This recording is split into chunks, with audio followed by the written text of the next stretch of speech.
Turning Point USA, founded in 2012 by Charlie Kirk with support from William Montgomery, gained prominence during the 2016 elections as a pro-Trump student group. I remember it like it was yesterday.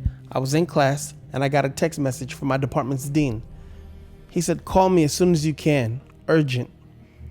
I dismissed class at my regular time and I ran to my car. I called my wife and I said, "Babe, I'm either getting a promotion or I'm getting fired." We said a quick prayer and I called my department head. He said, "Did you hear about the article?" I said, "What article, sir?" He said, "Turning Point USA contacted the president of our university and let him know that they were going to release an article about you." He sent me the link to the article. It had all this slanderous, demeaning stuff in it, pretty much saying that I was anti-Christian core values. I was pissed. And all I could think of is if they would do this to me, who else could they do this to? Well, a University of Tampa professor apologizing and feeling the wrath of social media all over a tweet claiming Texans actually deserved Hurricane Harvey because they voted for Donald Trump, he says. Wendy, he's telling us that he regrets ever sending this tweet. Tonight, he is apologizing to the school officials here at the University of Tampa, and he's telling us that really it was all taken out of context. On Sunday, University of Tampa Professor Kenneth Story sent this tweet saying, quote, "I don't believe in instant karma, but this kind of feels like it for Texas. Hopefully will help them realize the GOP doesn't care about them." He then doubled down, even tweeting back to response about President Donald Trump winning Florida, saying, quote, "Yep, those who voted for him here deserve it as well." Late tonight, the assistant sociology professor reactivated his Twitter account, profile pic removed, and apologized. The University of Tampa telling ABC Action News they condemn his comments and the sentiment behind them. As Texans were fighting to survive, Story says he made the comments in regards to the GOP's denial of climate change science. Story admits his tweet wasn't well thought out and might have been, quote, "off-putting." Your call has been forwarded to an automatic voice message system. Hey, Ken, you big pussy. Yeah, you think they deserve that in Texas? Well, I think you deserve to die, motherfucker. I hope somebody beats you to goddamn death. My name is Charles, and I'm with a branch of the KKK, and I just want you to know I'm going to beat you to death and fuck your little anybody around you. Children, men, I don't care. I'm going to fucking rape them. I can't believe you fucking did all that and said all that about Trump. There are white supremacists out there that will kill your fucking ass. In any direction you go to get, to leave Florida, you got to go through Trump country. You know what I mean? Alabama, Georgia. I'll beat you with a fucking ball peen hammer until you fucking die, and then I'll beat your fucking wife and your goddamn family to death, you fucking bitch. Oh, I definitely have reached you, Kenneth. I think you're a jerk, a fat pig, and you know what? God will take care of you for your evilness. You are the one that's evil, not the people in Texas. Fuck you, you son of a bitch. But after I've killed your whole family, I'm going to rape their dead bodies in front of you. Then you going to fucking watch, motherfucker. Where you at, Mount Dora or where? Eustis? Where you at, motherfucker? Because when I find you, I'm going to kill you and your whole goddamn family, bitch. Grandchildren included. America's radical education system has taken a devastating toll on our children, and those impacts were only amplified during the COVID lockdowns. Parents began to see what their children were learning in the classroom and said, quote, "This doesn't represent our family values." From sexualized material in textbooks to teaching CRT and implementing the 1619 Project Doctrine, the radical leftist agenda will not stop. At Turning Point USA, we've made it our mission to fight for conservative values every day. But we can't do it without patriots like you. That's why we've created resources for you and encourage you to check out our school board watch list, Professor Watchlist, and Dean's List websites. A new watch list claiming to expose college professors, including some in the Chicago area. The group says the professors push leftist propaganda in the classroom. But as CBS 2's Roseanne Tejas reports, one educator calls it intimidation. This DePaul University administrator made the list, he says, unfairly. I would be willing to put my interactions with any student, regardless of their views, under a microscope, and I'm proud of the way that I interact with every student. Ryan says he won't be intimidated, but is concerned after being labeled a radical and terrorist sympathizer. For someone to come who doesn't know me and to say that I am sympathetic to those groups or I support those groups, it's really obscene and offensive. Many people took that as an opportunity to harass me and to threaten me and do all kinds of other things. Kirk, who is out of town, said in a statement, "Our site is not about intolerance or censorship. It's about information." The Professor Watchlist uncovers the most radical left-wing professors from universities that are known to suppress conservative voices and advance the progressive agenda. How long you've been attracted to minors? Wow, that's crazy, and I just couldn't believe it actually happened on the ASU campus. Gabby Dias was a student of David Boyle's. We're always told how safe it is, and to see one of our professors getting assaulted is obviously not safe. A 96-second video posted by Turning Point USA shows a personality named Kaylin Dalmeda firing questions at Boyles. A Turning Point spokesman told 12 News the crew did not initiate any physical altercation. The cameraman plans to press charges for assault. Here's what the video shows. In the TPUSA video, Boyles appears to lunge at the videographer. Then the video cuts out. ASU security video shows the rest of what happened. Boyles lunges, then is thrown to the ground. Fill out the form below so you can get involved and receive our Watchlist weekly newsletters, where we share the latest stories happening in America's education system. We need more passionate Americans like you to get involved and speak up at your local school board meetings or college campuses. Start now by contacting us and submitting tips about radical schools, universities, and professors. Thank you all, and keep up the fight to save America. Well, if you went to college, you probably had at least one encounter with a self-important nutcake posing as a professor. You recognize it: bad hair, crazy eyes, and affinity for various third-world autocrats. Charlie Kirk is the executive director of Turning Point USA, and for the past 4 months, his group has been placing a select group of academics on what they call a Professor Watchlist, saying that they discriminate against conservative students and use their lectures to push their propaganda. The Watchlist just added a few new names. Charlie Kirk joins us now to explain why they're there. Charlie, good to see you. Yeah, you're trying to attack me, which is ridiculous, like asking me what my salary is. Sure, I'll reveal it willingly. You brought it up in context. I'm asking, No, why don't you live like a socialist? Okay. Go live like a socialist. The point is larger. The point is larger than that, Charlie. I live like a capitalist every single day, Chank. guys. I live as a capitalist, okay? I live what I believe. So first, the idea of a watch list has driven a lot of people in academia like completely crazy, and you're Joe McCarthy to them. What kind of response have you gotten? Yeah, so some of these academics, they think this is the new rise of McCarthyism, and I always joke back to them, well, at least we show you our list. Okay. I practice what I preach, Chank. Charlie. You do not practice what you preach. According to Charlie Kirk, if Twitter hadn't interfered with the 2020 election, there never would have been any issues on January 6th. I mean, look, this is an exercise of free speech. Do human beings have tails? Do you have a tail? You know, I have never met anyone with a tail. Do you truly, in your heart of hearts, truly believe that this is a human being? This? Without a doubt. Without a doubt? Yes. This is a dolphin fetus. All these professors are so scared of what they have said be made public, then maybe they should reconsider what they are saying. The left has always hated Thanksgiving. They hate Thanksgiving because they believe there is nothing you should be thankful for in America. Democrats want to destroy the country. We know this. They want to see America completely obliterated. The Constitution shredded. And this is something that you cover a lot. The left hates the idea that there are other ideas. And the left has been controlling academia for far too long. And we are a student movement being a watchdog and putting them on notice. According to a New York Times report, 17% of Charlie Kirk's podcast episodes contained unsubstantiated or false claims. You said that you applied to West Point, but they gave your place to an applicant of a different gender and persuasion? I never said that. That's fake news. Thanks for being here tonight. Then I eventually lost my spot out to what I felt was a far less qualified applicant in my district that was of a different gender and a different persuasion. I'm gonna go thought crime. Like, I'm sorry, if I see a black pilot, I'm gonna be like, boy, I hope he's qualified. Because guess what, American Jews? You're considered white in the eyes of the Marxists. Welcome to the most hated class in America today.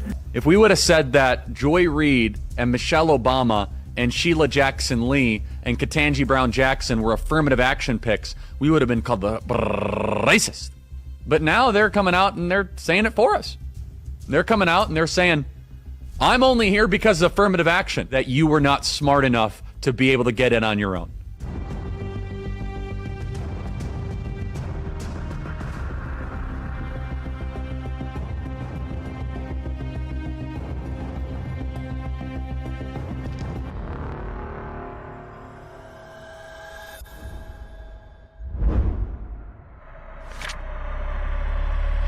It feels kind of old at this point to me because it happened so long ago. I was a pre-tenure faculty. I think I was in my first year teaching at Wabash College in Crawfordsville, Indiana. It was, probably October of 2016. And I was working with the Wabash College Democrats, a student organization on campus. They didn't exactly have a campus advisor, but to the extent that there was one, I might have been it because I was the most actively involved with them. There's also a Wabash College Republican Party, student party, all that other stuff. And I was working with them in a capacity that had been established through history or just, other members of the faculty had done similar things to what I had done leading up until the 2016 election, which is meet with students, do phone banking, send emails to the campus for events that we were having. Wabash is unique in that it has an email listserv called the Everyone List, where you can literally email everyone on campus. We're a very small campus. We have currently somewhere in the neighborhood of 850 students, all male. It's an all-male college, which is part of its own unique sort of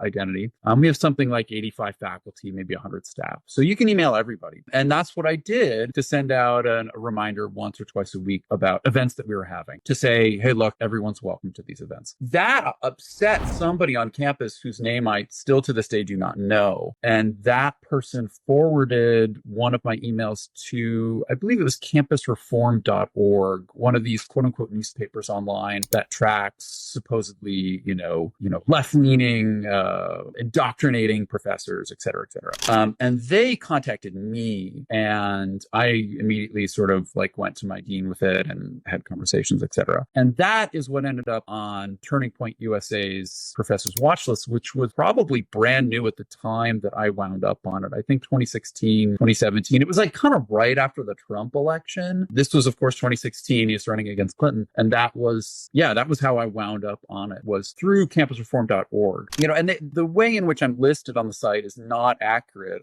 As you know, I've written an article. It's called An Open Letter from the Only Poet on the Professor Watchlist, sort of outlining some of these things. And I should correct this too, because somebody wrote into me, I'm not the only poet. There's another poet I apologize, his name I can't remember. It was listed in the comments to this piece, which is on the Kenyon Review or on my website, derekmong.com. You can find it. But, it sort of incorrectly states that, the college sent out an email apologizing for my work. That wasn't the case. The college did send out an email saying okay, look, we're going to rethink how we're going to do political action on campus. They wanted to build a policy. I understand that. So, it's a kind of mischaracterization of what happened to me. And, it's an attempt to kind of intimidate and threaten. It's not journalism by any means. Campusreform.org, which started all this, is not journalism. And the watch list is kind of more so just a kind of, it's kind of like a quasi-McCarthyist almost sort of comically so in my mind. In your opinion, are the broader implications of such a watch list, such as the Professor Watchlist, fanaticism masquerading as public service, supposed public service for students, right? The target audience for Professor's Watchlist is, I'll say the stated audience is students and informing students in terms of who they're getting in terms of their professors. But really the audience is probably the professors themselves and the institutions to try to, make a kind of warning shot or a sort of threat in a way that they should be on the watch. They should be on the lookout, let's say, that somebody's going to call them out or somebody's going to find them. I find the list somewhat comic and silly. It obviously isn't meant that way. I find it sort of laughable as my article sort of makes the case. I write a Shakespeare sonnet parody in the voice of a person who might be interested in this particular list. I compare it to, the catalog that's a poetic list of ships in the Iliad, thinking about it being full of, professors in elbow patch tweed. I see it all as just a little silly and kind of weirdly unaware of the history of such lists in America. Right? We've been down this road, right? McCarthy blacklisted a series of rectors and producers, or actually it was like a self-formed blacklist for Hollywood folks who were, left-leaning or communist, et cetera, et cetera. But for crying out loud, we've got a movie movie about this with Bryan Cranston as Dalton Trumbo. And, it's pretty clear that the blacklisted people give them enough time and they end up winning. Like, it just sort of sounds sort of silly to do this. It lacks nuance, a willingness to hear what somebody else is having to say and to think about it and to interact with it. Again, that's the inherent thing that we want to be doing in colleges. We want to listen to each other, talk through some things, learn how to become better citizens, interlocutors, conversationalists, members of a community. You can't do that by beginning your opening gambit by saying, here's a bunch of people who are to be watched out for. You've got to look out for these people. How do you think educators can promote critical thinking and nuanced discussions in an increasingly polarized society? My colleagues and others have tried to answer this question. As I go to peer review and I define for my students what the peer review process is, I put up a chart. I talk about sort of like, oh, you've got an argument and an article that sort of represents that argument. It gets submitted to somebody, just to a journal. It's sent out to other people in that specific field. They read it, they evaluate it, they give you comments, it goes back, right? I talk about that process, which is usually new to them, right? Particularly if you're a freshman or a sophomore. And I use that as sort of my grounding for thinking about critical thinking. Right? That you have an idea, you have a belief. Just because you have it doesn't make it necessarily true. You need to test it out against others' beliefs and other people who are perhaps more, particularly if you're a freshman or a sophomore in college, is always the case, perhaps more informed in the field than you are. And you look at what those folks have done. So we talk about that. We talk about sourcing. We talk about, ways of sort of, taking an argument and thinking about how we look at it. I mentioned the Burkean parlor a lot, right? Where anything that you have, almost anything that you have an idea about or a claim about, many people have been debating for a long time. That's the Burkean parlor. And now you are stepping into it and you need to sort of take into account those other points of view and start to find where your new claim is or where your claim is changed based on what you've heard. You can't just take something you grabbed on Twitter or some quick headline that you got and run with it. How do educators continue to do the good work? And by the good work, I don't want to be a bias because, good work looks like different things for different people. But I don't think good work looks like anything Turning Point USA is doing. I think it looks like something that involves human beings talking to other human beings IRL, right? In real life. I think I have a line in here that I say that, I'm looking at my article, the Professor's Watchlist does no actual investigation, quote unquote, of professors. It just aggregates posts from like-minded sites. I'm addressing Charlie Kirk directly. You are the Huffington Post of the pedagogically aggrieved. But how many doors have you knocked on for your candidates? How many miles have you walked for your truth? You'd like to be known on social media or liked. Try being seen on a crisp fall day with no more than a clipboard and a smile. That would be some of my advice, I guess, to Charlie, obviously, but also to students is if you believe in something, go knock on doors. Go canvassing, do phone banking, volunteer with an actual organization. You said something very funny in your article. You said all presidents need inaugural poets, even presidents who do not read books. You just might be the most qualified wordsmith this president can hope for. Like him, you value volume over veracity. Like him, you bully with a smartphone in hand. You are the inaugural poet Donald J. Trump deserves. What do you mean by that? I wrote this in the run-up to Trump's inauguration in January of 2017, and there was this kind of question lingering in the air. I'm a poet. I've talked to lots of other poets, other people in literary studies. There's this question of who's he going to have as an inaugural poet? A lot of poets, or a lot of presidents have had inaugural poets, and there was this name floating around. I can't remember who it was, and there was a sort of poem floating around online that was this terrible poem kind of, in praise of Trump in these kind of like quasi-Scottish diction. And anyway, it was all bad. I'm sure we could find it somewhere in the dark recesses of the internet. So my kind of needling, ironic or sarcastic line here for Charlie Kirk is that he's the kind of poet, and he's no poet, right? But he's the kind of poet that somebody like Trump would like. He wants somebody who provides complete fealty to him. Like, that's certainly the case. He wants somebody who is a bully. And I think that the Professor's Watchlist is a bullying thing. I think it's also silly, which is to say that I don't think it's a terribly effective bullying strategy, but that's its intent, right? If they're calling your university, trying to get some repercussions towards you, that's bullying behavior. But that's the kind of thing that Trump would love. And that's the kind of quote unquote inaugural poet that he should have is somebody like, an internet bully. For a guy who doesn't believe in college, Charlie sure does write a lot of books about how much of a scam college is, then expects those same students to buy his books. Professor Chris Lamb, who I am finding out is actually a comedian, or at least can be if he chose to be.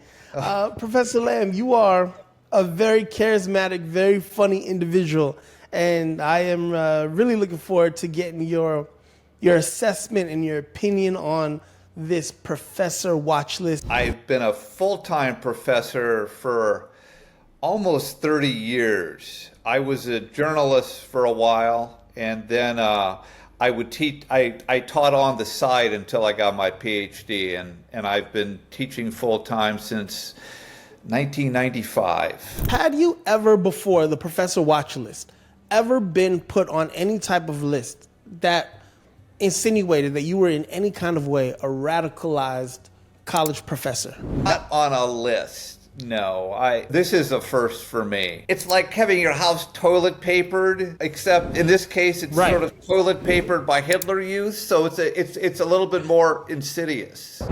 What's happening now in this Trumpian world is different than it's ever been. I mean, I have a lot of friends who were, Republicans, and we talk about politics. You can't really do that anymore because it's this notion of where we used to be able to talk about facts, and now on the Trumpian right, they deal with alternative facts, which aren't facts. They're lies, and so I wish we could go back to the days when in the days where you had somebody like a William F. Buckley who was so brilliant, and he became brilliant by reading and thinking and reading philosophy and reading politics, and he would debate liberals, and he would debate people who didn't think like himself, and he wrote all these books, and now you have folks like Charlie Kirk who write books but don't read books. And I wrote a piece on Donald Trump, and I said, when Trump ran for president in 2016, he used racially divisive rhetoric, calling Mexican immigrants criminals and rapists, proposing a ban on all Muslims entering the U.S., and suggesting a judge should recuse himself from a case solely because of the judge's Mexican heritage. That's what I wrote, and they put this on his website, but there's nothing inaccurate there. And if they have a problem with anything that's there, they should take it up with Donald Trump, not me. These are Donald Trump's words. How did you teach students to be unbiased? And in doing that, did you have any situations where there was pushback? We would do readings on how the New York Times did a series of columns saying, this is after Trump had left the White House, saying that they had all their writers write a piece on what Trump did that was positive. And so we all read those. We talked about how Trump, unlike other politicians, maybe Reagan, maybe Clinton, probably not two others, were able to reach out to people who feel ignored. And there are an awful lot of people in this country who feel ignored. And they're all over the country, and a lot of them are between the coasts. And they don't feel like anybody's listening to them. Our politics are becoming so corrupt. And what Donald Trump did was say, hey, I can hear you. And Donald Trump, and that's what demagogues do, but Donald Trump was able to connect with people who felt ignored. And if you've been ignored and somebody reaches out and says, hey, I'm thinking the same way you're thinking, you'll get their attention. In your article for The Conversation, you assert that the GOP has relied on racism to maintain power. How do you respond to critics who argue that such a statement could be perceived as partisan rather than scholarly? I wouldn't say that. That wouldn't be the first thing out. But it's based on the Southern strategy that after Lyndon Johnson, his administration addressed race for the first time on a large level in our country's history, and we signed the Civil Rights Act and the Voting Rights Act. And Lyndon Johnson knew it, that he was going to lose the South. He knew that, and he did it anyway, an act of incredible political courage. So he knew that by doing that, he was going to anger the South and perhaps lose the South to the Democratic Party. The Democratic Party had been the party of racism up until that time, the party of segregation. So then what happened was that Barry Goldwater and Ronald Reagan and Richard Nixon decided to seize upon this. Is this where we get benign neglect from? Yes. And they decided to seize upon with their Southern strategy, where they went after the disaffected white Southern voter, right, a conservative voter, right, and they redid the Republicans' image from the banker, from the conservative, to the more the segregationist, the states' right, which is, of course, states' rights is just a euphemism for bigotry. And Reagan goes down in 1980 and announces his candidacy in the same county in Mississippi that the 3 black civil rights workers had it was sort of his dog whistle there. So really the Republican Party since that day has become the party of racism, as the Democratic Party had been the party of racism before that. Would you say that Turning Point USA is a dog whistle? The Professor Watchlist is a dog whistle? Oh, it's not a whistle, it's a scream. Charlie Kirk is talking about colleges and universities, and yet he would have more legitimacy if he had spent any time on one. I mean, right, he's a community college dropout, right, and yet he wants to be taken seriously as a critic of what's taught. I mean, that's like me walking into surgery and saying, "Hey, I got a C in chemistry in the 10th grade," and I'm saying everything you're doing is wrong, and telling the surgeon that you're doing everything wrong, and I'm going to report you to the med board. Turning Point USA has $55 million of, I don't know if you call it endowment, I don't know if you call it money, I don't know because they're a nonprofit, I don't know what you call it, but where are they getting all this money from? Why are people donating to Turning Point USA? And is Turning Point USA a cash grab? Yes, racism has always been a cash grab. The wealthiest people in America 150 years ago or 160 years ago ran slave plantations, and before that they dealt in slave traders. I mean, racism has always been a way to make money. What do you say to the people who are thinking, okay, President Joe Biden is more presidential. However, Donald Trump, he's going to make the economy better. Donald Trump, he is going to protect our borders. First of all, Trump had 4 years to take care of the border. He basically threw kids in cages. That is not a solution. The economy, his argument he inherited a robust economy from Obama. He was a disaster in terms of foreign policy. He coddled up to dictators like his good friend Vladimir Putin and dictators in Hungary and North Korea. We don't need that. This isn't the kind of issue that we had with if a John McCain had been elected, or if Mitt Romney had been elected, or even a George W. Bush had been elected president. These were people who understood the Constitution. I never, ever, as much as I criticize these men, I never questioned their patriotism. As a journalist, how do we defeat the fake news cycle? In Finland, of all places, they share a border, a 900-mile border with Russia. They have, as young as kindergarten, their kids are being taught media literacy. We need to do that. Our kids need to be taught what media literacy is, what sources are good sources, what sources you double check your sources, you look things up. What makes something more credible than something else? And what happens in Finland is not only do you learn about this when you're 5, You keep learning about it in senior centers when you're 65 or 70 or 75. So what happened, why Finland did this, was out of a survival mechanism, because the Soviet Union was blaring their fake news into Finland. And Finland, tiny Finland, had to defend itself, had to protect itself, had to preserve itself. We need to do that. Charlie Kirk, like he is a con man at the end of the day. Right. When engaging in dialogue or debate with a con man, with this type of megalomaniac personality, how do you defeat them in a conversation? The best way to make an ass out of someone is to quote him, which is what I did with Donald Trump and which got me on the Prof Watch website, is just quote them. Because what are they going to say? Good morning, everybody. Today is Juneteenth, 2024, and we are at Turning Point USA.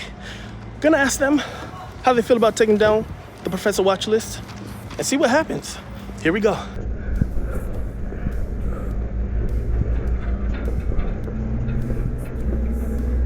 Is this door open? No? Good morning. Hey, my name's Kevin. I'm a professor at Grand Canyon University. Gotcha. An article was written about me, about the Professor Watchlist, that I don't agree with. Okay. So I respectfully wanted to come down and see who I could talk to about getting it removed. It was negative? Yes, absolutely. From us? Yes. There were a lot of misnomers made and allusions about how I feel about conservatism. Who wrote it? There's no author's name. It's kind of weird. Yeah. Unfortunately, you can't meet with anybody here. It's all closed to the public. I don't even know who wrote it, so I don't even know who I tracked down, you know? Are there names supposed to be at the bottom of the articles? Because maybe it's something I overlooked. I have no idea. I'm the security guy here. I have nothing to do with Turning Point. I'm a contractor. But, okay. Yeah. Because I've tried to reach out, but I'm not hearing back from anybody. And, you know, I totally agree with freedom of speech, that type of thing. Yeah. So I figured I'd show myself. Yeah, but if they're making up shit, you know, it's kind of slanderous. But, absolutely. Yeah, if I can, do you have a business card or anything? I don't, but I can give you my contact. I can try to reach out to somebody about it. I appreciate that. Now, how many people do you have come up here doing this type of thing? Saying, hey, I think you guys said something that I don't agree with. You're the first one, right? Really? Yeah. Usually it's just people who are, like, trying to, like, give us information about some other people. Scam. Yeah. Copy. But you're the first one who's, So I wouldn't be able to just go talk to Charlie Kirk. Definitely not that. I'd love to sit down with them and get to the bottom of this thing, figure out how we can all work together. Because everybody's entitled to their opinion. It's America. Yeah, it's weird that you're professor at Grand Canyon too, and they wrote something about you. Yeah. Between you and I don't think they're too happy with Grand Canyon because can't do organized events anymore. So, you know, I can't speak for Grand Canyon University, but I'm assuming that is the leverage that was taken in writing the article. Like, hey, you don't want to mess with us, we're going to say something slanderous about one of your professors.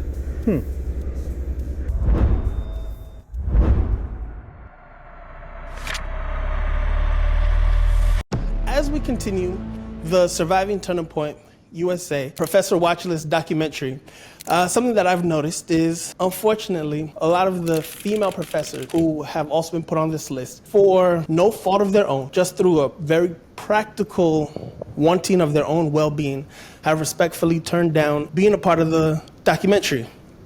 So those women professors who are in the documentary, we're very grateful for their story and just hearing what they have to say about being put on this watch list curated by Charlie Kirk and Turning Point USA. Today, we have none other than Professor Reedy Rogier. Really, we're just going to be hearing from her about whether or not the watch list affected her life in any way and what her thoughts on freedom of speech and educational freedoms are. Can you let us know how you go about keeping a classroom that is fair to all students' viewpoints, and what it is that you do as an educator to make sure students feel comfortable talking about what their viewpoints are? Yeah, so it's interesting because the full quote, so, you know, talking about taking things out of context, the full quote that I actually said was, if you disagree with me, I'm okay with that. I actually love it when people disagree with me, and I am perfectly willing to engage in dialogue. I will engage in dialogue all day long. That's what I love about my job, is having us think critically about things, and not that we all just get along and we agree with everything, because nobody learns if everybody agrees necessarily. But delineating between debate and dialogue is really important in the work that I teach, in particular around health equity, because what I don't want to have happen is, in a classroom, somebody starts to invalidate another student's perspective. Can you elaborate on your statement about race being a social construct and its implications for medical practice and health disparities? Yeah, so we know in medicine and in science that there's nothing inherently biological about race. We know that genetically, folks in different racialized identified groups often share more genetic information than folks in the same group. So you and I might share more genetic information than somebody who is white appearing. When we start to place people in groups, like, that grouping was done artificially, and it was done for a purpose, right? We grouped people based on things we could see, like skin type, like other phenotypical features, in order to create a hierarchy.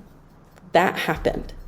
And so when we talk about race as a phenomena, right, what it means to be Black in America, the United States, is very different than what it means to be Black in, say, Brazil. Because there are studies that have been done that show that first generation folks coming over who immigrate from Africa do not have the same outcomes as African Americans.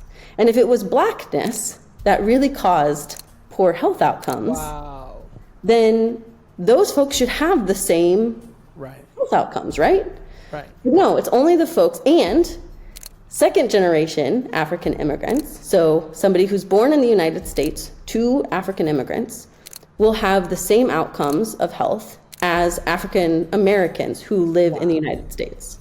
So once you experience racism, yes, once you have lived in the United States and you've experienced this system, your outcomes start to get poorer.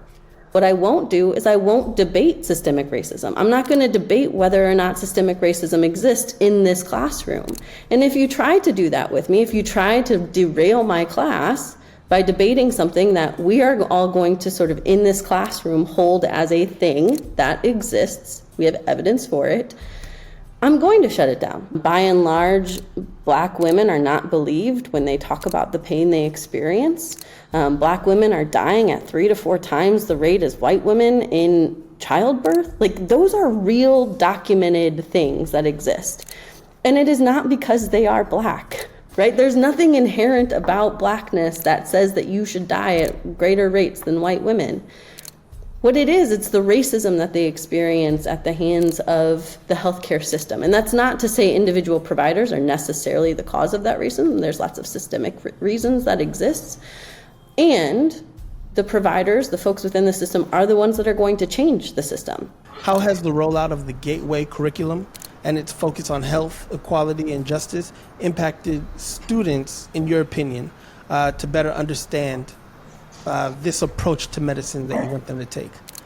Folks who have been practicing medicine for years and years, who are saying students that are coming to us now, just generally speaking, have a much better pulse on what our patients are going through.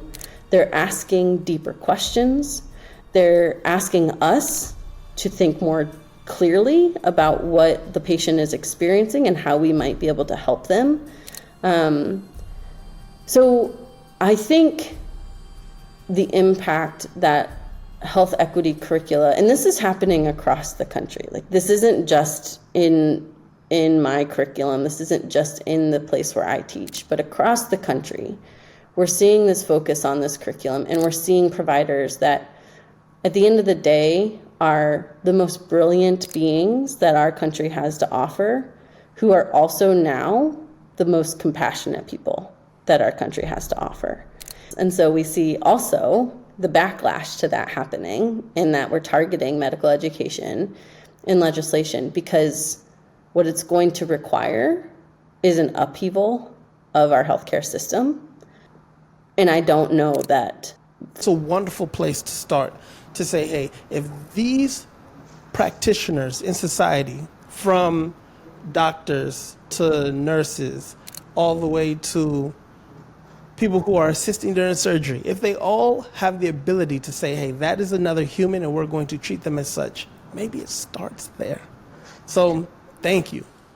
It reminds me a little bit of the James Baldwin quote that's like, it is because I love our country so much that I reserve the right to critique it. And I think that is the space that I come from, is that I love the work that I do. I love the country. I love that I love our providers. I love where I exist in, right? I feel so immensely privileged to be in this space.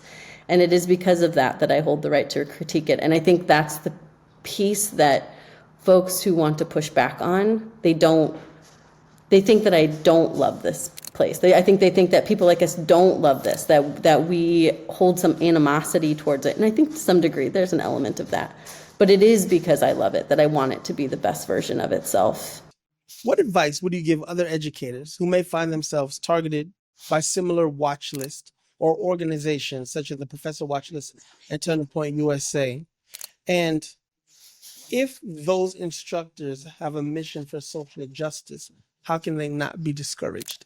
Throughout history, all of our greatest leaders have been persecuted in some way. And I also, that word is a weird word. I don't know that I necessarily feel persecuted, but I do think that I have been sort of targeted in a very specific way. And that has happened to every leader in our history that we look up to now as beacons for change and justice. And so I consider myself in good company there. And I think as long as you feel convicted in that, and that you're not compromising your values and goals and morals, people can say and do what they want, and you at the end of the day can rest easy. All right, I'm going to put down my email address, my full name, and the reason for my visit. Okay. Would like to have... If it's not too much time, you can track down the article just so I know it. Yeah, you got it. You want me to do that on this phone and then copy and paste it? No, you can do it on your phone. Okay. Would like to have Professor Watchlist article redacted. All right, here you are. And let me look up this article. So it's a federal holiday. I'm surprised you guys are open. I figured it was 50-50 coming up here. I was like, I don't even know if they'll be open. Holiday? Yeah, it's Juneteenth. Oh, yeah. Let's see. Yeah, because they have a lot of events going on right now. Right. We just got back from Texas and Detroit. Nice. Stuff going on. See, it doesn't say. It just says send information on Kevin. That's it. Copy. Yeah, I'll look into it though. What's the likelihood of me hearing back from you guys? In all reality, probably not. Very slim. Because I've had people come here like who've tried to volunteer too, and they like email whatever emails on the website. Yes. And they're like, I haven't heard anything back. I'm trying to volunteer. So Yes. what the hell? You know, I'm trying to do something about stuff, and you guys don't get back to me. So probably low, but I can try. I appreciate you even speaking to me. I know you're the guy in the middle. Yeah. You know, whether or not you agree or disagree, it's your job to secure the place. Yeah. I respect that. That's it. That's it. So I can't go in, can't talk to anybody, nothing, zilch, nada. I mean, if I did find somebody who you could talk to, chances are first that they would contact you via email. Okay. But yeah, nobody's gonna ask you to come in here probably. That's probably 100% chance nobody's gonna meet with you. Got it. I can't come and do a diversity, equity, and inclusion seminar for you guys. Probably not. On Juneteenth. Yeah, appreciate you coming out, man. Likewise, man. Thank you. I'll look into it. All right, so wasn't able to speak to anybody here at Turning Point USA. I was told this place is closed to the public. So there's no way I can get their opinion. This is good journalism. We try to give them a fair chance to state their claim. Nothing.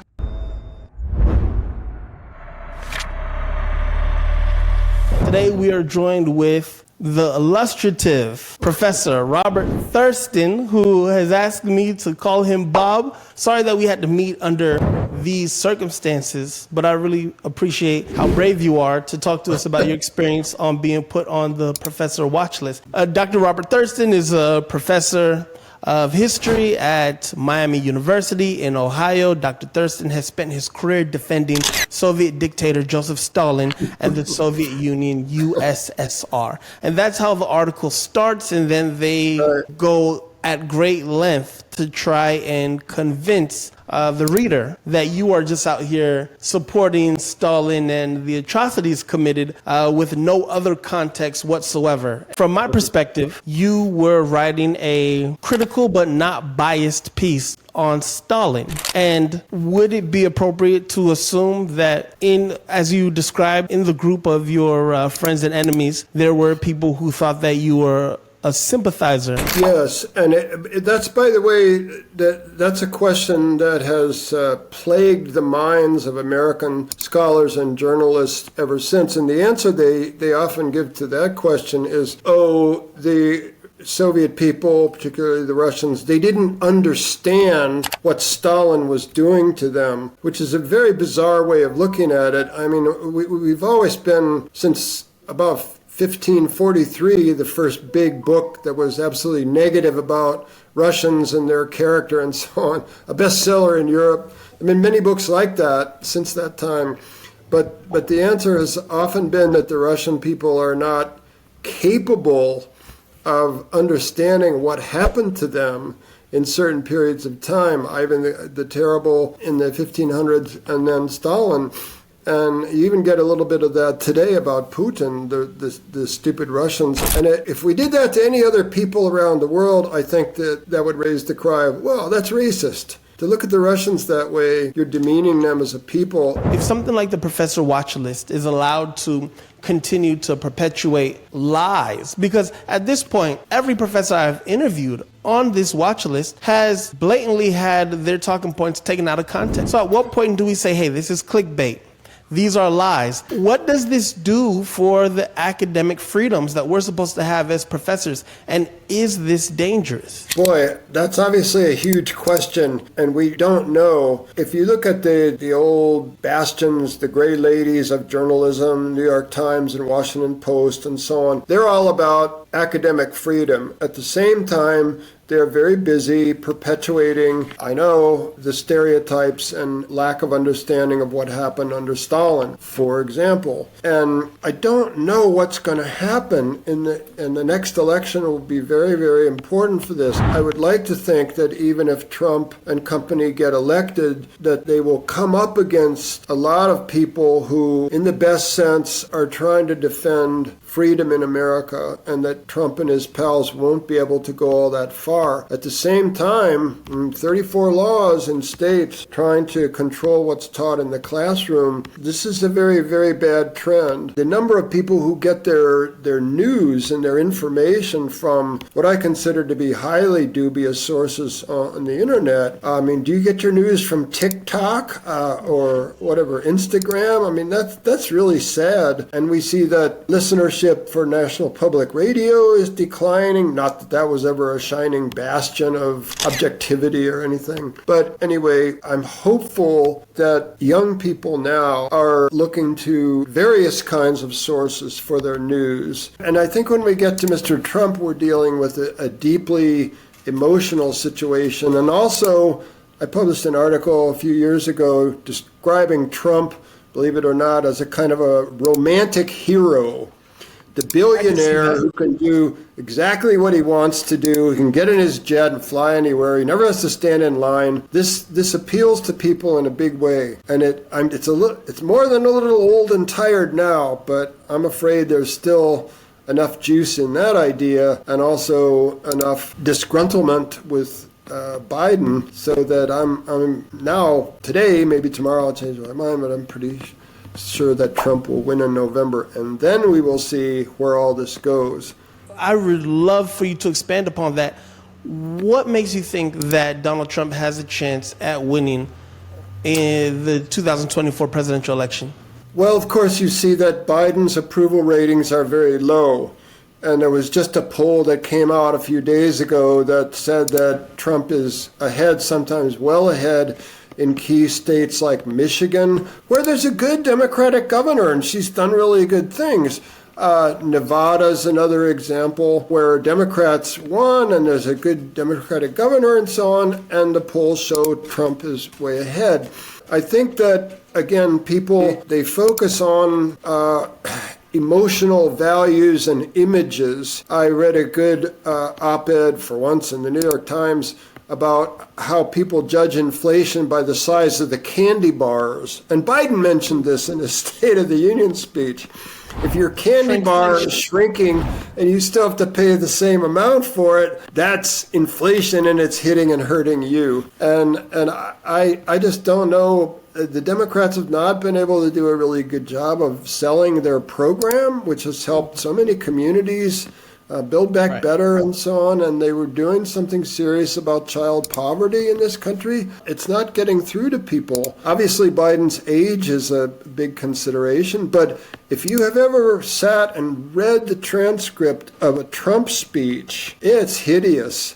What can be done about organizations like Turning Point USA, who are blatantly just doing whatever they want? How can we, the people, put a ramification against them? Well, I think that professors have to encourage dialogue in their classes. They have to be very careful. You can't have any hate speech. You can't single out people and say, oh, you are Palestinian or you are black. Give us the black point of view. You can't do that. That's ridiculous. But I think, again, if we go back to some of the original sources and have a serious debate about, for example, the Constitution, then I think professors can alert students to the idea that there can be some real controversy and some real disagreements, but we don't have to kill each other over these things. Not everybody, but a lot of people have lore about their families and their communities, and nothing wrong with having lore, but I hope that people will take advantage of a college education. I'm not always sure they do. They so often come to college. I don't know how many times I encountered this in students. Their minds are pretty much made up about the United States and the world and so on. And they are offended when you're trying to give them a new perspective. Oh, yeah. They don't want to have their little minds manipulated. I'm pretty sure, by the way, I've never been able to manipulate a single student's mind. I just hope I was able to pose questions to them that they may have thought about and considered on their own. In 2022, they had to report a conflict of internal transactions, which means the organization must report loans, grants, or business transactions with interested parties, which may include key employees, officers, the family members, and any businesses in which they hold a controlling interest. These transactions must be reported on Schedule L. I have the honor, the privilege to be joined with Professor Daniel White Hodge. Professor Daniel White Hodge is an amazing man who's done a lot of amazing things. And his official title is that he is the Professor of Communications, Art, and Chair of the Department of Education at his institution. Professor Hodge was also put on the Professor Watchlist under the tag of violence. And we're going to get into exactly what it is that led Charlie Kirk and his ilk to put such an outstanding man and educator on their ridiculous Professor Watchlist. With the black instructors on the Turning Point USA Watchlist, there seems to be an undertone of, I can't believe you have the goal to think the way you think, you black educator. And I think through this through this conversation, we're going to be able to prove that. I'm not just throwing this out there, but I am going to say there is some suspected white supremacy ideology in their reporting of the black professors on this watch list. Would you agree with that? Oh, absolutely. Absolutely. Absolutely, sir. And first and foremost, thank you for having me. Thank you for asking me to be on this. I'm truly honored and open. This is the first kind of interview that I've done with this. I mean, there's been other reporters that have reached out, but I didn't really feel they had my best interest involved. And I felt like you did. In this era that we find ourselves in kind of this kind of post-soul, if you will, the post ratio that we thought we had in 2008, or some people thought. I didn't think we had it, but some people thought we had it when Obama was elected. And, I think you have to be a little bit more cautious, especially being an educator and especially being somebody openly talking about issues around race and ethnicity. So I'm a big Star Wars fan, and so, there's a quote in episode 3 where Obi-Wan, you got Anakin who's switching over to Darth Vader, and, and Obi-Wan tells him, like, only a Sith Lord sees things as binary. You're either against me or you're for me. And so oftentimes, I think the window dressing of a lot of these organizations, Turning Point, Professor Watchlist, the list goes on, Focus on the Family, you just kind of go down the list, is we care about family. We care about family values. We care about traditional blah, blah, blah. On the surface, I'm like, I don't have a problem with that. But what ultimately happens is then that turns into a spear. And then that turns into literally what they're saying.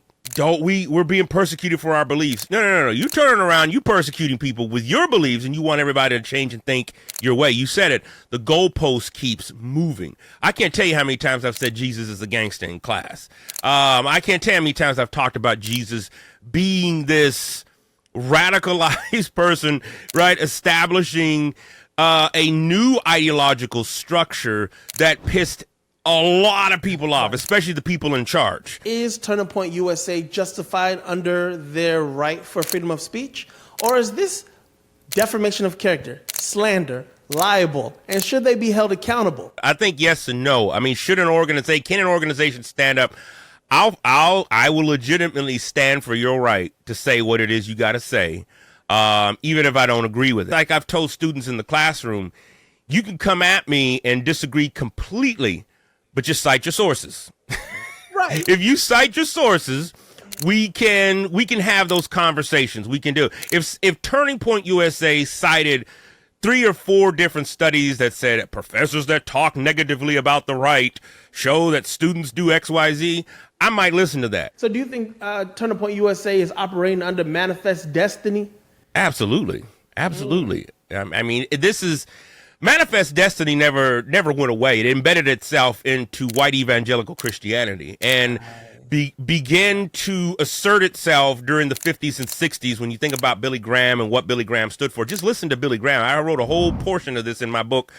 Wheaton College wouldn't even let me come up and go to their Billy Graham archives. I've had to pull stuff from New York Times and Washington Post and whatnot from like the 60s and 50s and stuff. And thankfully they have a decent archive of that as well there. But my point being is that as evangelicalism entered into the White House and into politics, it was about power. It wasn't about liberating people. It wasn't about bringing the gospel, even though, again, that's the window dressing. It was about power. Manifest destiny, it's just been repackaged and repurposed. Mm-hmm. Tell us a little bit about what life is like in one of your classrooms. A large part of what I try to teach is critical thinking skills. It's embedded into every assignment. It's embedded into what I try to push students to think. I'll say a lot of crazy stuff from up front, some stuff that I don't even agree with, but it's to get us to think, especially the first 3 weeks. If you want to know my pedagogical process, first 3-4 weeks is all about stirring the pot, especially in a course like intercultural communication.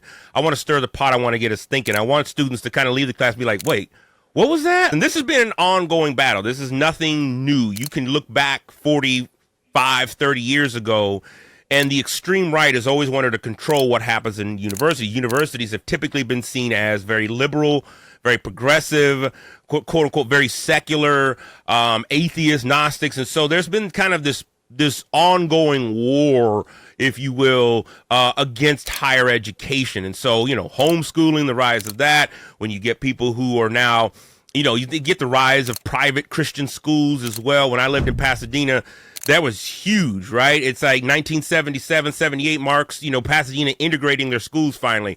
And white folks were like, nah, man, I don't want to be with these colored folks. We're going to go create our own schools. We're going to create a privatized system. But I want students to think critically. That doesn't always mean agreeing. Prior to 2016, most of my career and life and training was designed around helping white folks, particularly white churches, better understand the components around race and ethnicity. Starting around 1995, when I was in direct youth work, I remember questioning the organization, youth specialties, and being like, look, why y'all got nothing but white folks up front? Like, y'all, like, really, like, black churches and black, ministry organizations don't exist? Like, what is going on? And so that, of course, transgressed into other things and turned into, some good things as well. But my point being is that stuff just continued, and to look up and to see at least what I felt was the result of that work was zilch. You get 80+% of white evangelicals voting for him in 2016. But not only that, but digging their heels in even further and supporting white extremists almost on every level. I mean, the problem is white males are, in particular, and I say white males, because they are indoctrinated into a world, and it's reinforced that it is theirs. The history books speak of them that way. The science books speak of them that way. Dang near almost every institution speaks of them that way. It's a phenomena for real. I think there's something just engrossed, right, about being white and male. The Color of Fear, Lee Manoir's, now renowned film on race and ethnicity, right, from 93, still rings true here 30 plus years later. David Christensen, who is, kind of the model archetype white male of just like, well, I don't know why y'all talking about this. I'd hire the best person for the job, and then proceeds to use the N-word and colored and this and this and that. And there's so much fear. Anytime you've had all this privilege. When I first started at the institution, I remember there was a white guy. I got there. I'd been there a week. There was a white guy who was graduating, senior. Right. And this entire department was white. Entire department. Faculty, staff, everybody. And he comes up to me, and he's just like, we're talking and whatever. He's like, man, I just got to be honest with you, though, man. I just feel like as a white guy, I'm losing my voice. And I was like, what do you mean by that? Well, you're hired, like, you got hired, and it's just like, there's just no room for white men anymore. And so, right, this kind of prevalent sense of power and authority and salience that exists within white men, right? You see one person show up, right, and now all of a sudden it's just like, I don't have a voice. Do you think that reparations to foundational black Americans are more important than they've ever been? You've had, when I say you, I mean white institutions in this country have had generational wealth, have had 5-mile head start, 10-mile head start. I would even say a 22-mile head start in a marathon. And now you're just telling me to get started. And now I got to be the one to create this from stuff that was created a long time ago, handed down. And on top of that, then you're going to turn the institutions, away from me. Right. My credit score, just the differences between who gets a loan or a small business loan versus not. Right? Those things are missing. Part of the results of this was I've really taken a step back from social media. I mean, I have my website, which is where I point everybody to, whitehodge.com. One word, white like the color, Hodge. They think of Dodge with an H in front of it, .com. And you'll find, I try to keep that up. So you'll find, recent publications, any interviews, other my podcast is there. But I've taken a step back mainly because it just gets really toxic online. It's been challenging. Along with that, we now live in an age where people will take the time to look you up, come harass you at work, and follow you around. Well, Turning Point actually emailed me. Hello, Mr. Parkinson. We understand you came by Turning Point USA's offices today looking to speak with the Professor Watchlist team. Feel free to email us your questions or concerns. Thank you for reaching out to me, I said. I have concerns about the points made about me in the article published in January. I would appreciate the opportunity to discuss this further with someone from the Professor Watchlist team to better understand why you believe I am impeding upon traditional conservative values in the classroom. Looking forward to your response. And I'm still waiting.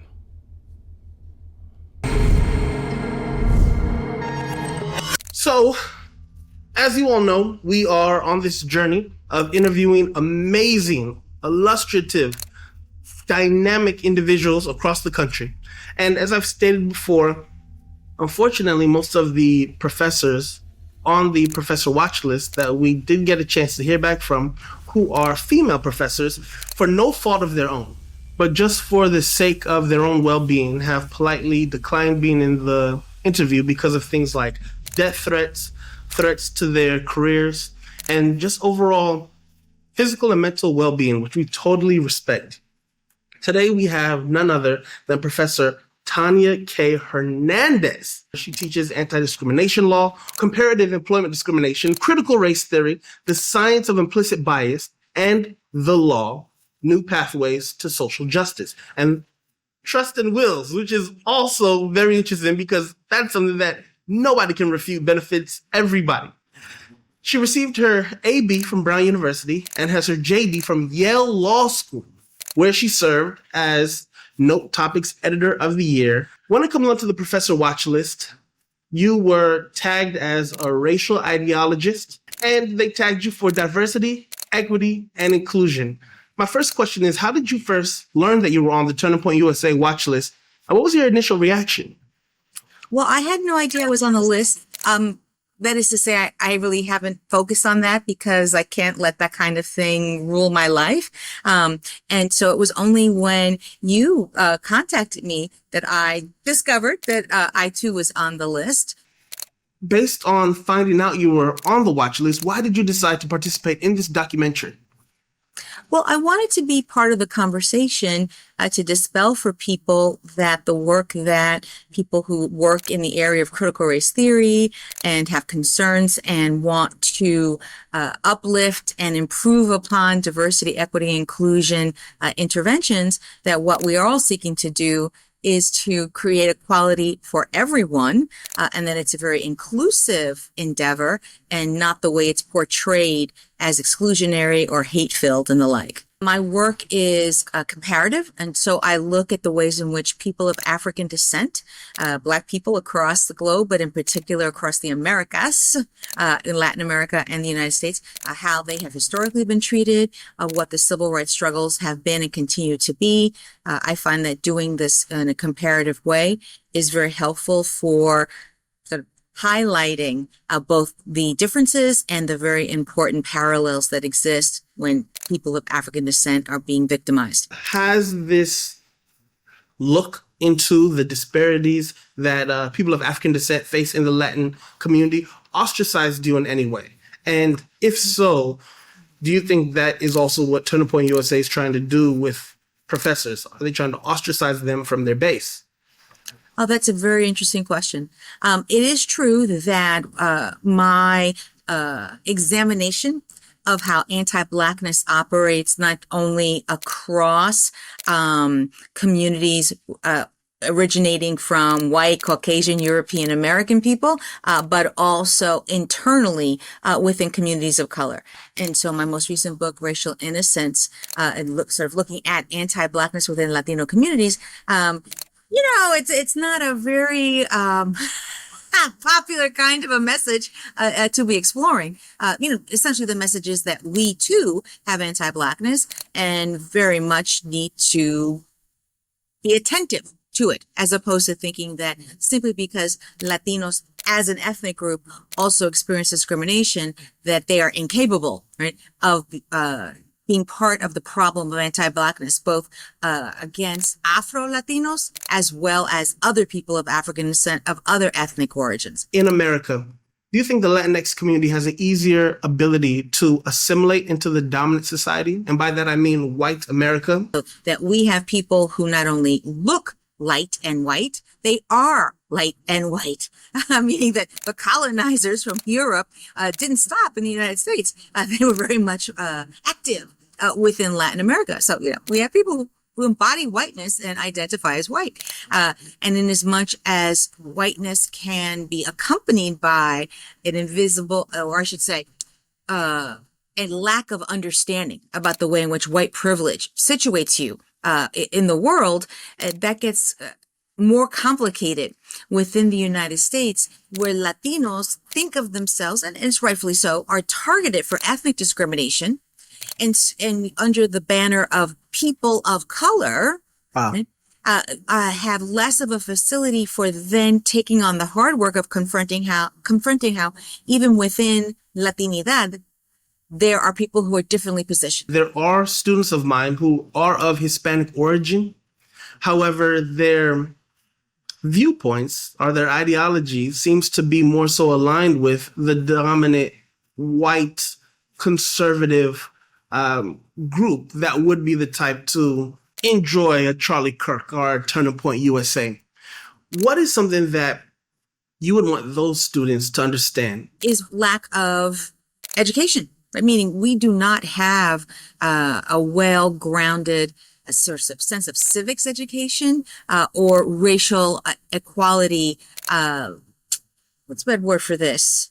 Literacy. That group is that way because they're not working hard enough, because they don't value education, you know, those kinds of stereotypes. But if we were better in our country about providing a racial literacy, and one can look at the battle right now over teaching the 1619 Project, right, as about really understanding that education really is liberatory. Can you tell us what you mean about racial innocence? I mean it as the way in which a group can envision themselves as less prone or at all involved in histories and issues of discrimination because they think of that as only belonging to the U.S. Jim Crow South. Young people in today's society sort of confront so many challenges, right? Our economy is not once what it was. The global market makes things particularly challenging as well. And so they enter into undergraduate education filled with anxiety. Right? And that anxiety can be somewhat quelled. That's in some respects why I find it particularly problematic, this targeting of students, because it's a way in which to try to make them feel calmer about a global anxiety that really in the end doesn't do anything to advance their self-interest. The world is already divisive, except that being blind to it is very beneficial to those who have the privilege, right? Meaning that if you're on the end of the dividing line or the other side of the tracks in which you're getting resources or your life is much more comfortable, well then, you know, the dividing line isn't really that visible to you because, well, you're living the good life right now, or at least have a sense of living a good life. But we have conversations with those in the Latinx community. How do we politely let them know, hey, there's another way of looking at this? Is there a way? Well, you know, it's interesting that what that recalls to me as the whole sort of debate about hate speech. You know, is hate speech really a problem, or is free speech something that, you know, we should encourage, even if you say you favor the Ku Klux Klan? It's that same value politically as talking about wanting a world that's inclusive. And what I find very helpful when I'm having these conversations with people regarding this topic of hate speech is being able to tie for them all the ways in which historically the use of hate speech to target a group has resulted in or helped facilitate not only their demonization, but the violence against them, right? So you can look at not only the cases of the Holocaust, but also the Rwandan genocide, the Croatian, genocides as well, right? That these are all instances in Bosnia, right? That there's a direct correlation between the use of hate speech to facilitate the violence and the genocide. Professor Hernandez, how do you maintain your commitment to social justice and equity in the face of targeted attacks? Sort of in the social media world, we all have to just assume, right? You know, that whatever we say has a possibility of being very public.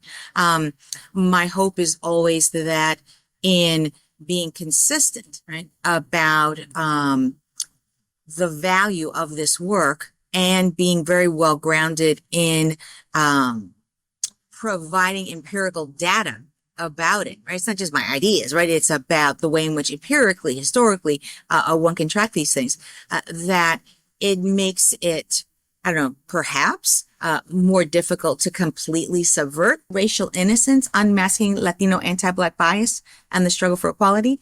That book is also now going to be available as of August in Spanish as well, so that young people can have these conversations about the very real problem of anti-Blackness within Latinx communities in whatever language of their choice, so that our Latino identity does not shield us from anti-Black behavior as well as anti-Black prejudice.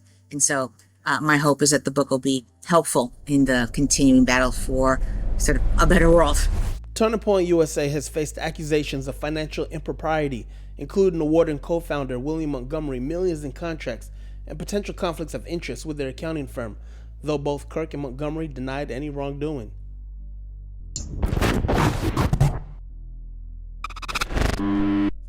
So, Dr. Finley, thank you so much for being here with us. Thank you. About a week ago, I received a letter, an official letter from the president's office, that I'm officially a full professor at Louisiana State University. I mentioned that because Black male, African-American male professors are probably less than 1% across the country at research universities who are full professor. So I love being a professor.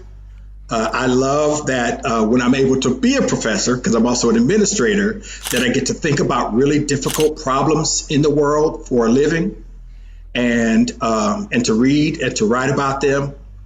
And that, plus helping shape the minds of these young people who I hope can make a difference in this world, is what gets me up every morning. Doctor, can you explain your perspective on the Nation of Islam and its leaders, Louis Farrakhan, and how your views were misrepresented in public discourse, according to Turning Point USA? Your university, like many other universities, probably had a student chapter or at least a student presence of Turning Point USA on campus, which is really an interesting thing and problematic. Because what we then try to do is to weaponize these students and turn them into people who are in these classrooms surveilling educators for what amounts to Turning Point USA's ideological perspective on what professors should and shouldn't be teaching. And that's a really dangerous thing. On the Nation of Islam, of course, my book came out in 2022 at the end, which I think offers a novel and unique and creative interpretation of the Nation of Islam that is different from any other scholarship out there. I'm actually arguing that their UFO narratives are really important to the religious practices and really to understanding what's going on in the Nation of Islam. So what I'm trying to do here is to offer a scholarly perspective that helps us understand the group, but that perspective often stands in contradistinction to these public narratives that you're asking me about the Nation of Islam. So I'll just say forthrightly that almost all the public narratives about the Nation of Islam are false, or at least inaccurate. That's not a defense of the Nation of Islam. That's simply saying, as a scholar whose job it is to read all the data, to read as broadly as I can on the information that I research about the Nation of Islam. A reporter called me and asked me about Los Angeles and about the rapper who had just died, Nipsey Hussle, and about Minister Farrakhan being supportive of Nipsey Hussle and inner city youth in Los Angeles. And I simply answered the question very, very descriptively, not necessarily one way or another, but very descriptively, in suggesting that Minister Farrakhan and the Nation of Islam have always enjoyed wide support among young people, and in particular gang culture in Los Angeles. Always. And that's actually a fact. Right. And all of a sudden, Turning Point USA is trying to flip that and saying I'm saying something positive about the Nation of Islam, as if even that would be a problem. How do you address the criticism regarding your work on God is a white supremacist and the religion of white rage? And what do you believe are the core messages of these works? You've raised one of the main issues that I alluded to before, and that's a good example of how Turning Point USA is quite dishonest. First of all, maybe they didn't even understand the article. Maybe they're not even qualified. It's an academic article. But they called the article on my page, God is a white supremacist, and then linked to the article where the title clearly states God is a white racist, right? So they're clearly being dishonest there. But the other thing that they missed is that we're also engaging an important scholarly text in the philosophy of religion by the late William R. Jones, his book called "Is God a White Racist?" So the title of our article, "God is a White Racist," is signifying on the title of his book. Wow. So again, this is an academic book. It's an academic article. It's an academic discussion largely on that book, again, whose title was "God is a White Racist," where he's really critiquing Black theology and Black theology's inability to account for Black suffering vis-a-vis Christian thought and theology. And so, again, it's a very academic argument and an important one where they take it out of context and say that we're saying white supremacy, God is a white supremacist. And if we were saying that, so what?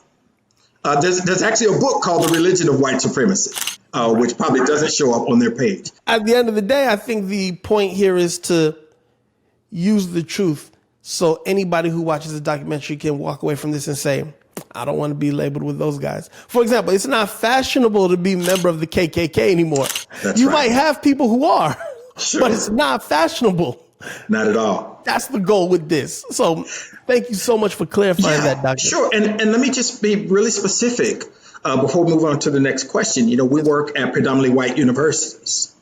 And many of these predominantly white universities where African-American scholars and others are employed were universities that said specifically in their charters that these were founded to be institutions only for white people, and in many cases only for white men, such as the school where I got my PhD at Rice University.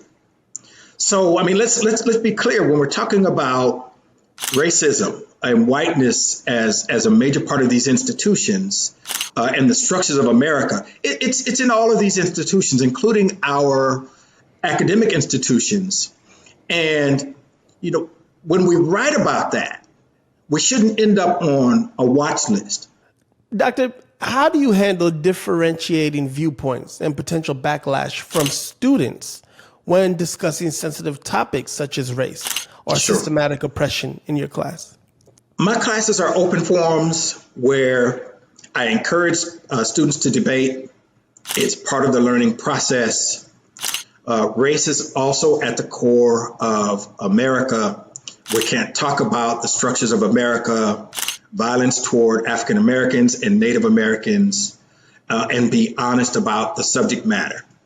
And so when I teach my classes on African Americans and I'm talking about slavery, I'm showing images of lynchings.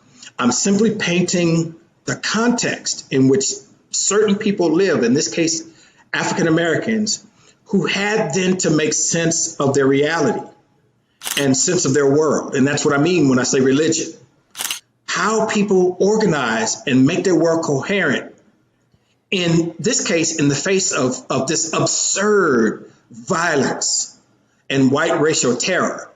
And so for me, I'm just doing justice to the scholarship and to the subject matter by including the context, the historical and social realities that include things like slavery and Jim Crow and lynching, without which we can't really understand the emergence of African American religion. So when you take my classes, this is just part of the background. It's part of being rigorous and honest about the subject matter. And in that context, students are open, and I welcome them to debate all kinds of subjects and all kinds of things. My courses aren't ideologically driven in that way. They try to be faithful to the historical and social realities of the subject matter. Turning Point USA's narrative being that academia is full of left-wing Marxists and socialists, which it is not, but also that Turning Point USA, part of their logic is an anti-Black logic, right? And so in America, especially in a legal precedent, anti-gay logics are always attached to anti-Black logics. They use the same narratives to link those two and to fight against LGBT communities and trans communities. And there's a lot of legal work being done on this that points this out. But it's clear that Turning Point USA and its founder are really ideologically driven by an underlying non-rational narrative that white people are losing their place in the world, which for me is a religious question. You know, the place of white people in the world is a religious question. And that losing their place has everything to do with quote unquote unqualified people taking jobs and all kinds of positions in America from otherwise, and this is the assumption, more qualified white people. Now knowing about your affinity for media, I got to add another question, which is, do you think this documentary could benefit from me dropping a diss track and music video on Charlie Kirk? Listen. It's funny because I thought about writing an essay where at least part of the essay is called Diss Track, where it's a response to one review of my book that I thought was just trash. The reviews have been overwhelmingly good, but it's a very ideological review of my book that didn't even resemble my book. So listen, from my perspective, hip hop ethics and diss track, that's the way to go. And if diss track is one of your methods by producing this, I say, look, go for it. To be honest, Charlie, there's nothing regan about you. You fraudulent, everything is dirty around you. I don't know the rider, you jump click to click, even his own mama know. Charlie Kirk is a glitch. Yeah. Charlie Kirk is a glitch. I believe that we need to build horizontally, not vertically. The higher the building, the more liberal the voter. It just is. The closer to the ground you are, the more conservative you are. To be honest, Charlie Kirk is a click, even his own mama know. Charlie Kirk is a glitch.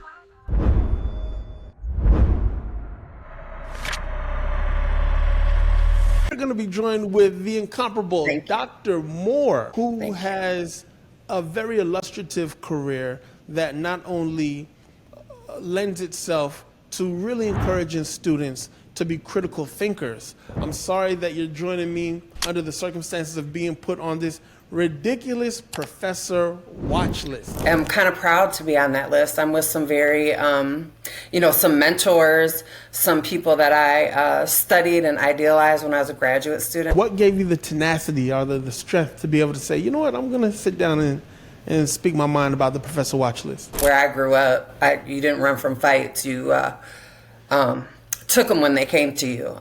And that was the most professional way I've ever answered that question.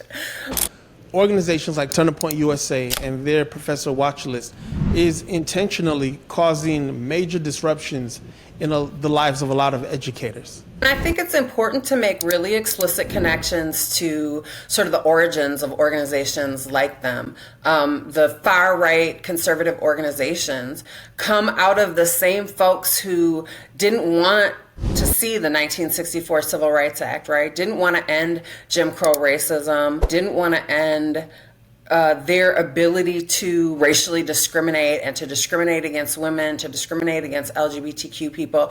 And they started organizing, and they had a lot of money. Things like Watchlist publications are very dangerous. From Absolutely. the Ku Klux Klan in the United States of America to the Nazi Party.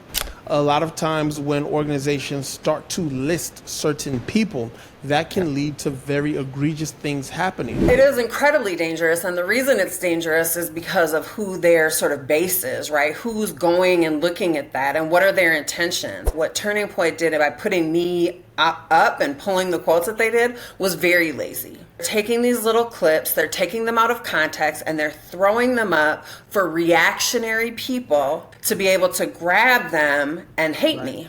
Can you explain your perspective on cultural race theory and why you believe it is important to keep in schools? Christopher Rufo, who is worked for the the far right, again, Manhattan Project. He was looking for a new buzzword. Woke is kind of passe, politically correct. Nobody cares about that anymore. We needed something new that people could hold on to as the thing that we're fighting against, and critical race theory became that thing. Trump used it in fall of 2020 to try and win the election. That was his last go-to to try and rally support. We're gonna do this executive order to get rid of critical race theory. There are portraits all over the walls of law schools, right? And one of the law schools that I studied, and these portraits are in the rooms, they're larger than life. Like, they're literally probably taller than the people, 7 feet tall, right? And it's one of the things that elite law schools do. They have pictures of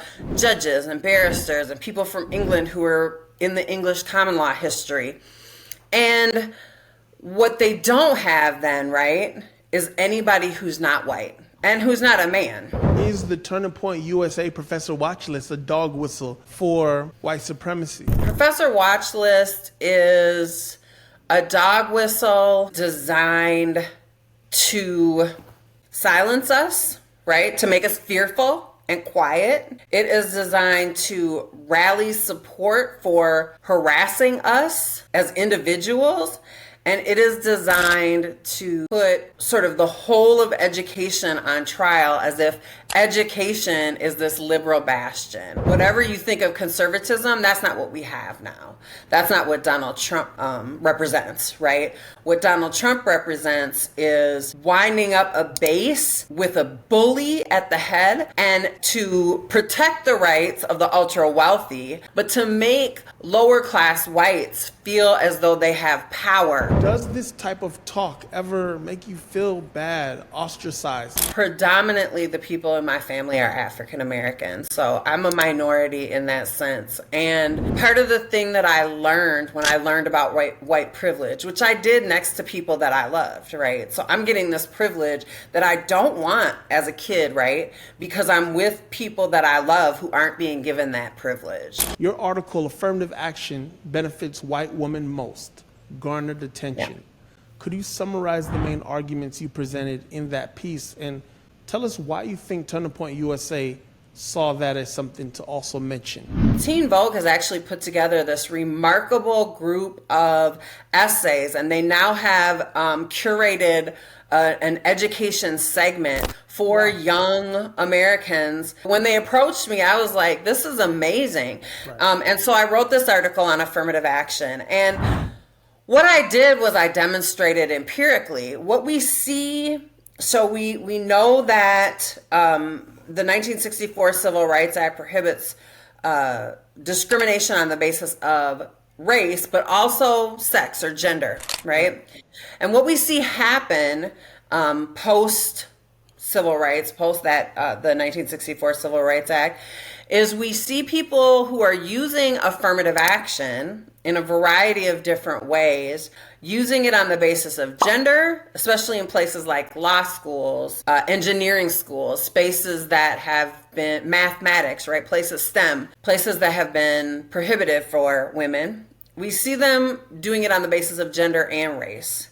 And what happens then between, let's say, 1970 and today is we see women, white women in particular, reaching almost parity. So what I'm suggesting is not that women don't experience any kind of discrimination. Of course they do. But that affirmative action policies, the policies that were designed to take action that affirmatively ended, right, the discrimination of particular groups, race and gender, worked for white women. There's this famous line in a Whoopi Goldberg film where she's having a conversation with a coworker about the injustice that they are suffering on the job, and the white woman looks at Whoopi Goldberg and says, affirmative action didn't really help, and Whoopi Goldberg looks at her and says, it wasn't for you. Affirmative action didn't help me. Oh, wait a minute, it wasn't supposed to. And just so you're clear, I got here through talent and hard work. At Mr. Cuddy's usual table. Cuddy? Look at it here. Sorry, Frank, but I'm going to go crash and burn with Cuddy. Call me. We were liking all this to white supremacy to aliens. The green aliens start getting indoctrinated to believe the yellow and purple aliens don't really have it hard. Right. So the green aliens learn that I work just as hard as you, purple alien. And so the fact that you're jealous that I got ahead and you couldn't get ahead. I think that it is an essential time for people who care about humanity, human rights, and living in a civil society that we stand up and fight proactively against this attack on diversity, equity, and inclusion. I think it's essential that we do that. What would you say to those, especially minorities, such as African Americans, who are thinking, I'm more so aligned with Donald J. Trump's policy for president, but I cannot get behind the radicalized people who come with it? And they're supposed to vote for Joe Biden. And they're supposed to vote for Joe Biden because Donald Trump doesn't have policies. Donald Trump's policies are non-existent. The reason that people like Donald Trump is because he's a bully and he's wealthy. So he uses his wealth to give him permission to be a bully. And I think that that appeals to some baser instincts. You talked about the watch list being a sign, right? And having been something that was used in other countries to create real desperate situations. And Donald Trump has already said that he's going to start what is, internment camps, which is a concentration camp light, and maybe not even light, for undocumented migrants. And I don't trust Donald Trump's administration to know who's undocumented and who's not. So all people of color will be under threat. He's going to end free speech in so many ways. He's totalitarian. Everybody who is speaking out about something that they don't like Joe Biden is doing right now should be so grateful that they have the ability to speak out, because Donald Trump has already said that they shouldn't be able to criticize him and that he wants to take away their right to do so. And he has a Supreme Court that's bought and paid for. This tweet came in 2020 after Barack Obama spoke at John Lewis's funeral. Charlie Kirk found it to be disgusting that Barack Obama would encourage America to vote by mail while giving a eulogy for John Lewis, the same man who marched with Dr. Martin Luther King, the same man who Charlie Kirk described as no hero. I am back, this time with Professor Ross, and his expertise focuses mainly on white nationalist groups and their relation to the international fascist movement. He has done extensive research on the development of fascist ideology and the growth of the fascist movement since 2014. He is a lecturer and a researcher focusing on climate change, disinformation, and logic. Our first question is, can you describe your involvement with anti-fascist movement? Well, I generally believe that the United States Constitution is an anti-fascist document as revealed by the United States' involvement in World War II against the Nazis and Mussolini. So, in my view, the United States is an anti-fascist movement. I see democracy itself as assailed by fascism. Your critics often highlight your favorable coverage of far-left protests that have sometimes, these protests in particularly, turned violent.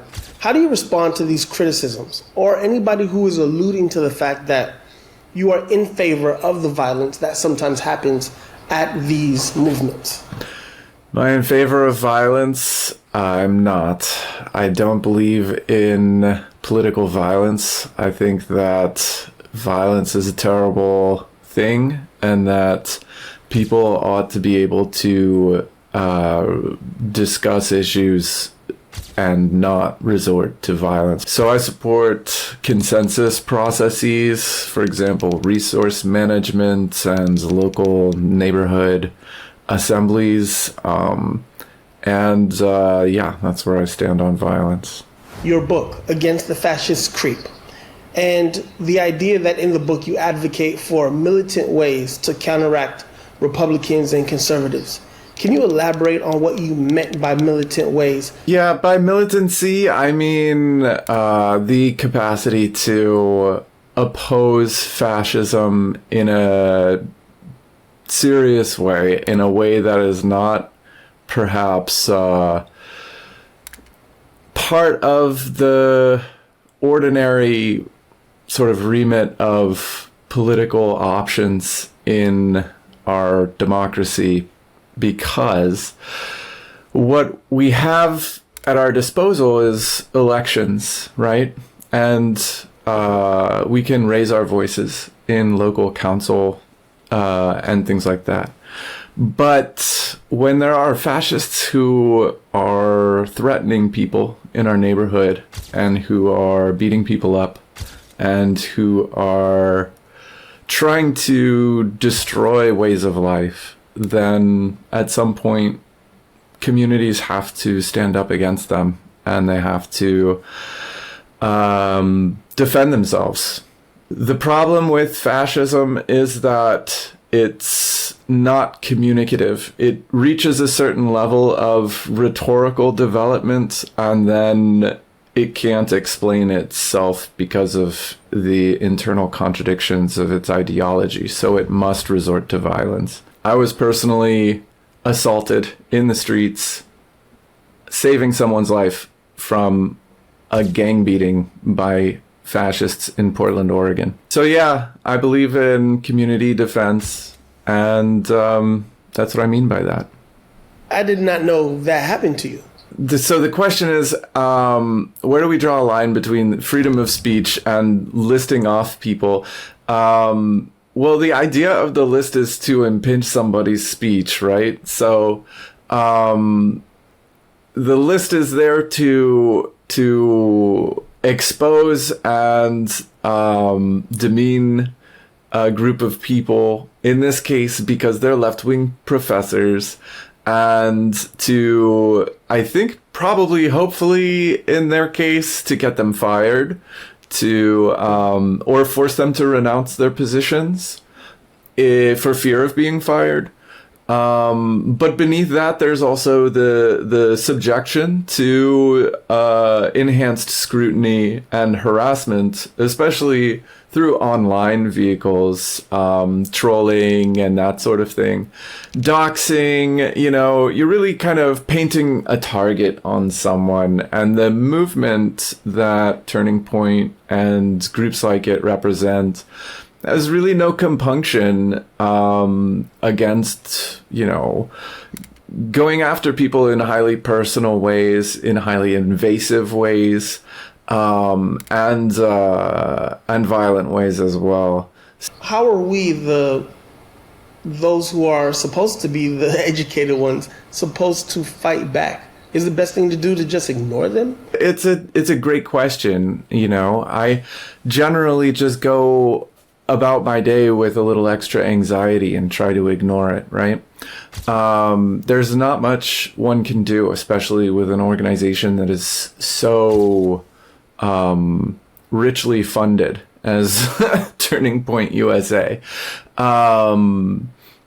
There is, it is very interesting. They're an organization that is tied in with the far right, with the evangelical New Apostolic Reformation and anti-LGBT hate groups. So how are we supposed to treat their sort of claims to purity with any kind of credulity, right? Because they're taking the standpoint that the professors on this watch list are the ones who hate free speech, right? They're saying, well, you're the ones making lists of fascists, right? Or people who you think are fascists. And, you have such a broad definition of fascism, yada, yada, yada. But that's, they obviously don't read our work. They don't know what we're actually talking about. They take one or two clips and they try to pull us into this cycle of violence, really.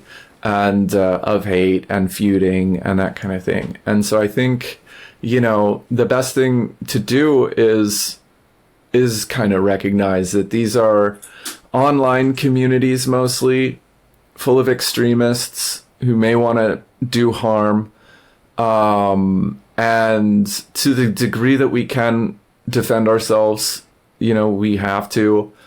But we ought to recognize that the reality is the people in our communities.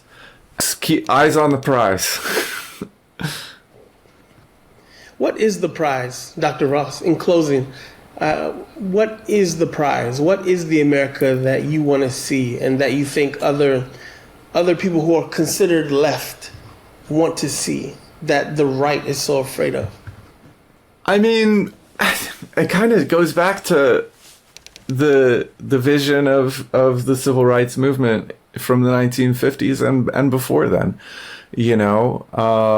MLK and the dream of the good life in an integrated country where people are treated with dignity and respect and enjoy freedom and equality. That's pretty much the baseline. How do we not get to a point of, here's this word again, distraction, where people are just saying, okay, they're fighting, nothing's getting done? I think raising awareness about the real issues and about facts as they currently exist is a massively important enterprise that a lot of the media seems just to be a little bit slow on publicizing. So things like crime and the economy, a majority of people in the United States think we're in some kind of recession economically.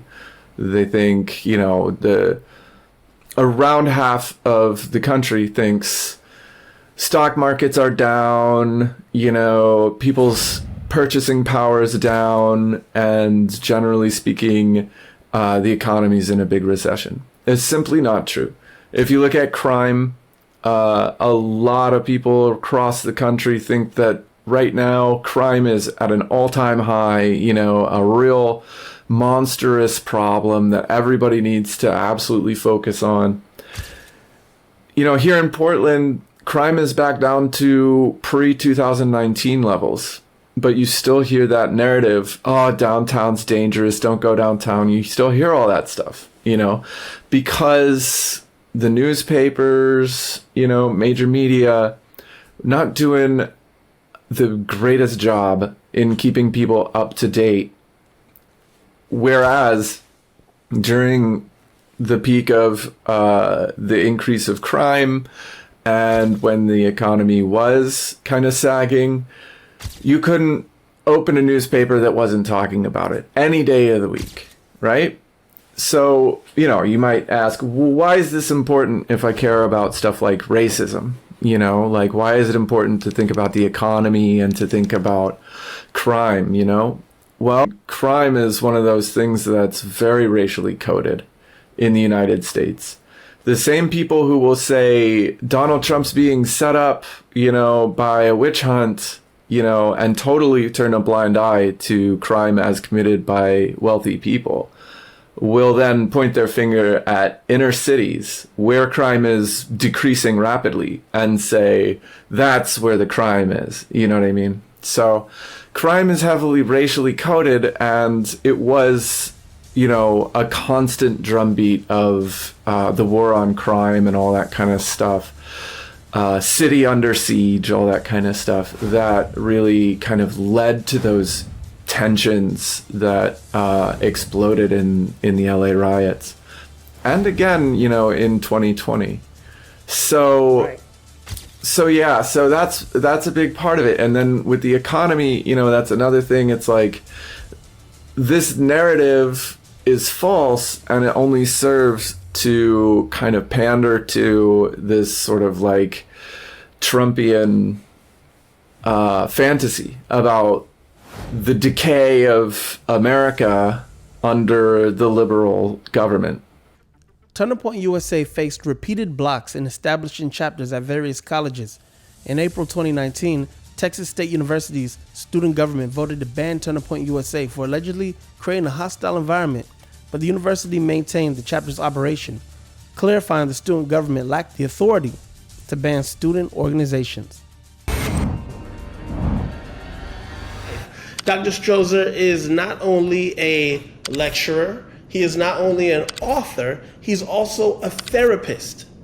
And through the conversation we're having with him today, I'm hoping we can get inside the minds of Turning Point USA, Charlie Kirk, his followers, and what it is that can be done to help reverse brainwash someone. What psychological effects do you think professors listed on this Professor Watchlist may have been or are currently enduring?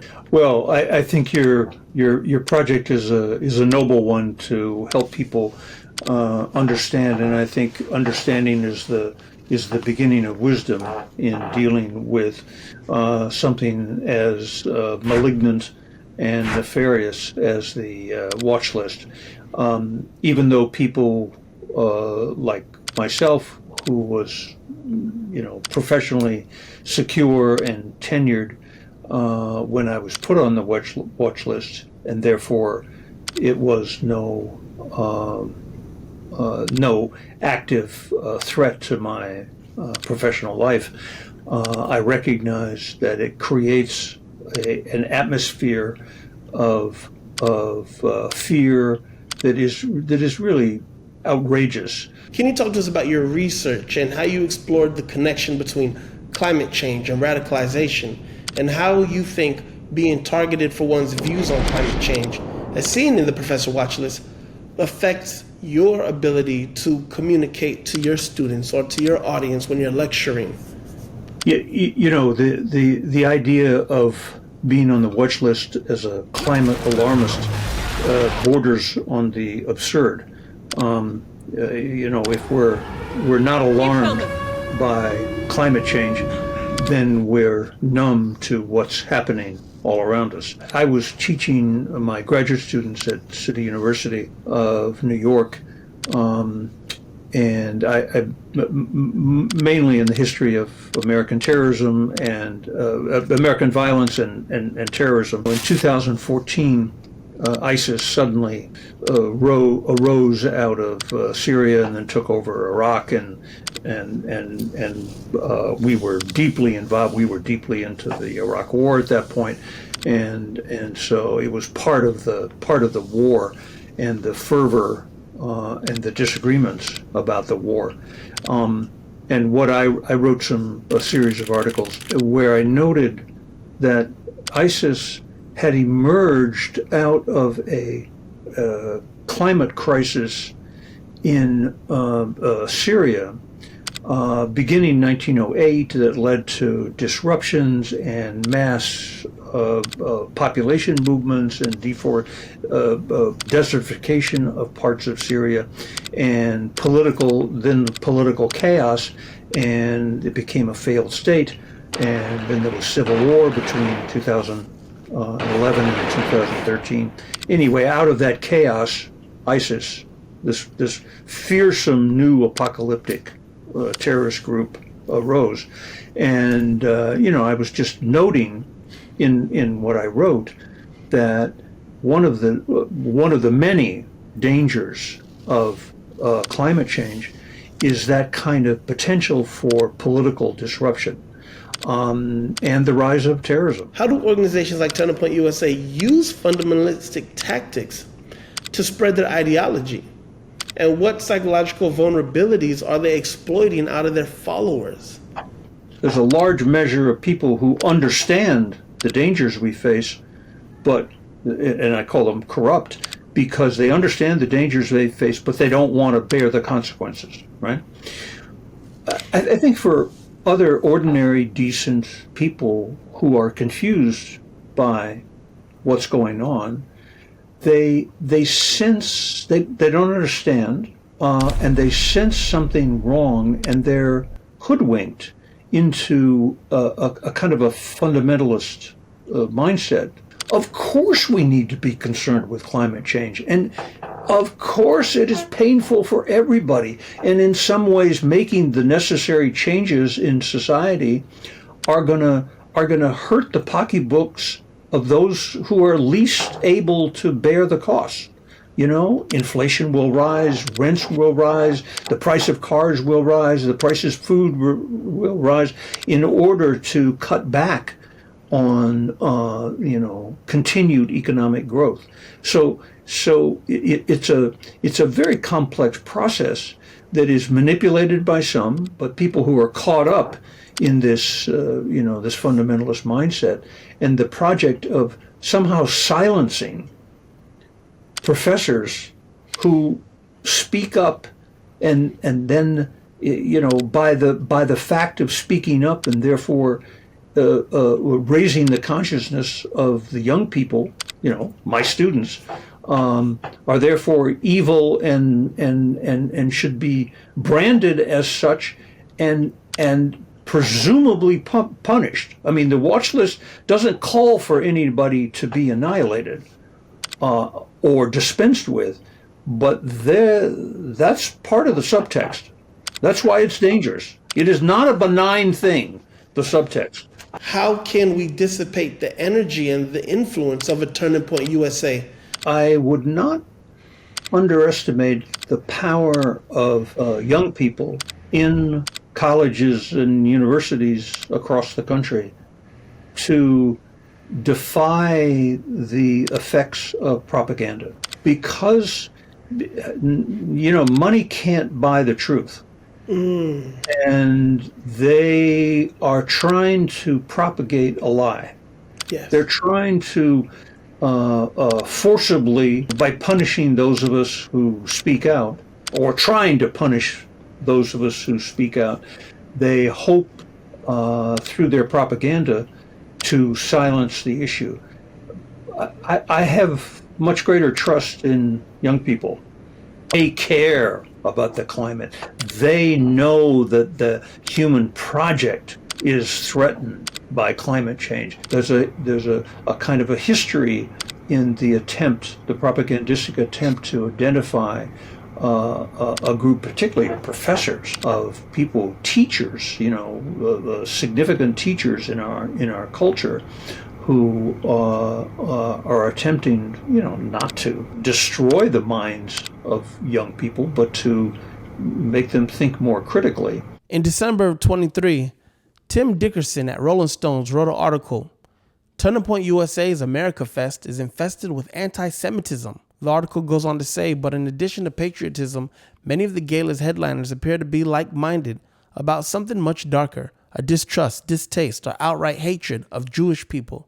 The celebration comes on the heels of Kirk himself having been called out by prominent conservatives for creating an anti-Semite problem for the far right.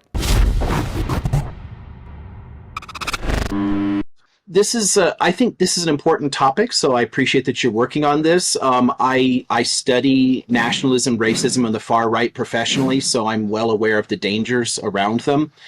And these groups definitely make me nervous. The problem with the way they approach these things, and ultimately attacking education in general, attacking concepts of academic freedom, basic, the liberal marketplace of ideas, these are distinctly fascist ideals.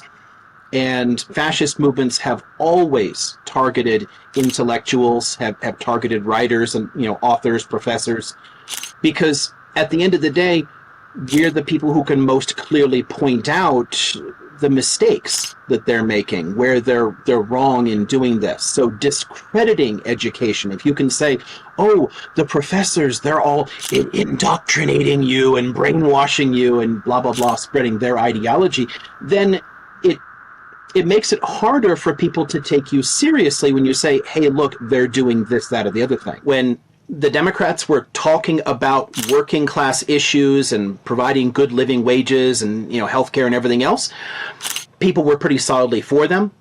When they stopped talking about that and instead started talking about racism, it shifted the narrative a lot. And that has helped groups like Turning Point. They're a part of that same ecosystem.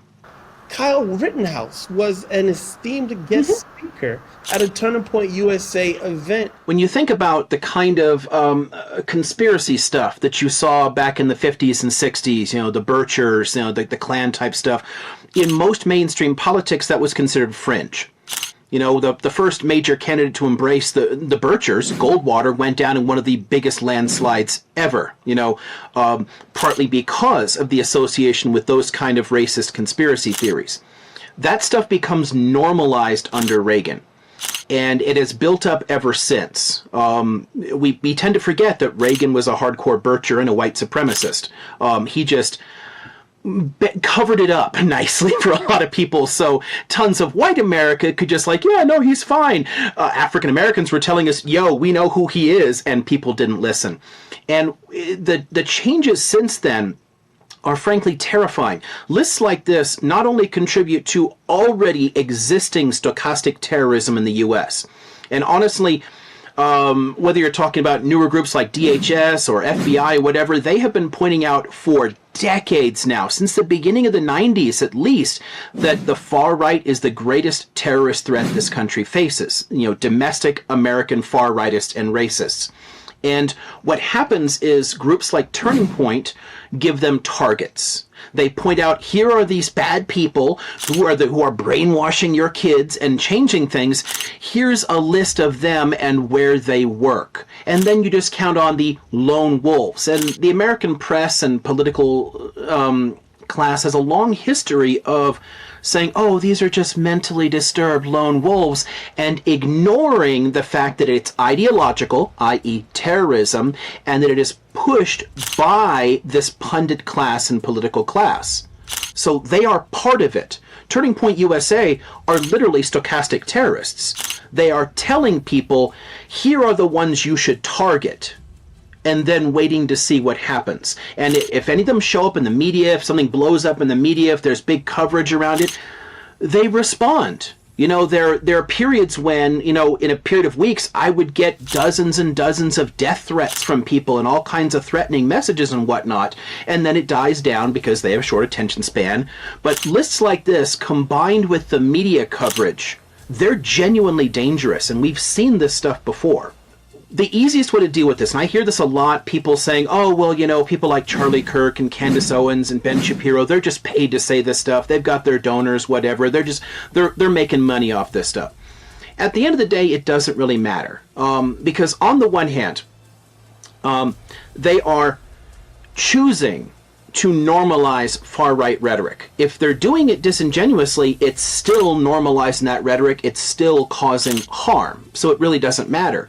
And the flip side of that is, most of the time, people really do believe what they say. People generally don't adopt an entire ideological framework dishonestly. It's similar to the way you see divide and rule tactics used in imperialist and colonial projects. If you can get people fighting each other over some cultural issue, then they don't see you cleaning their clock. We've seen that in American history from the start. You look back at the attempt to build a racist ideology among Americans. There was a lot of black and white solidarity. Tons of the indentured laborers and the early slaves saw that they were both getting screwed by the people who owned all those hundreds of acres of land. So they worked together in rebellions repeatedly. The result was that the people who owned the land created an ideological framework that got people to care about the level of melanin over their financial interests, and then got them to hate on black people. That broke a lot of that solidarity and made it a lot harder to bring people together, and it created a problem that we still deal with today. This starts in the 17th century and builds up, and people have proven over and over again that if you give people something to believe that makes them feel like they're better than other people, they will turn and attack their neighbors, and you can laugh all the way to the bank. Do you believe the Professor Watchlist exhibits an ideological bias? This is where I refuse to pull punches, unlike a lot of people in my profession. Yes, there's an ideological bias, and it's literally a neo-fascist and neo-Nazi bias. It's not conservative.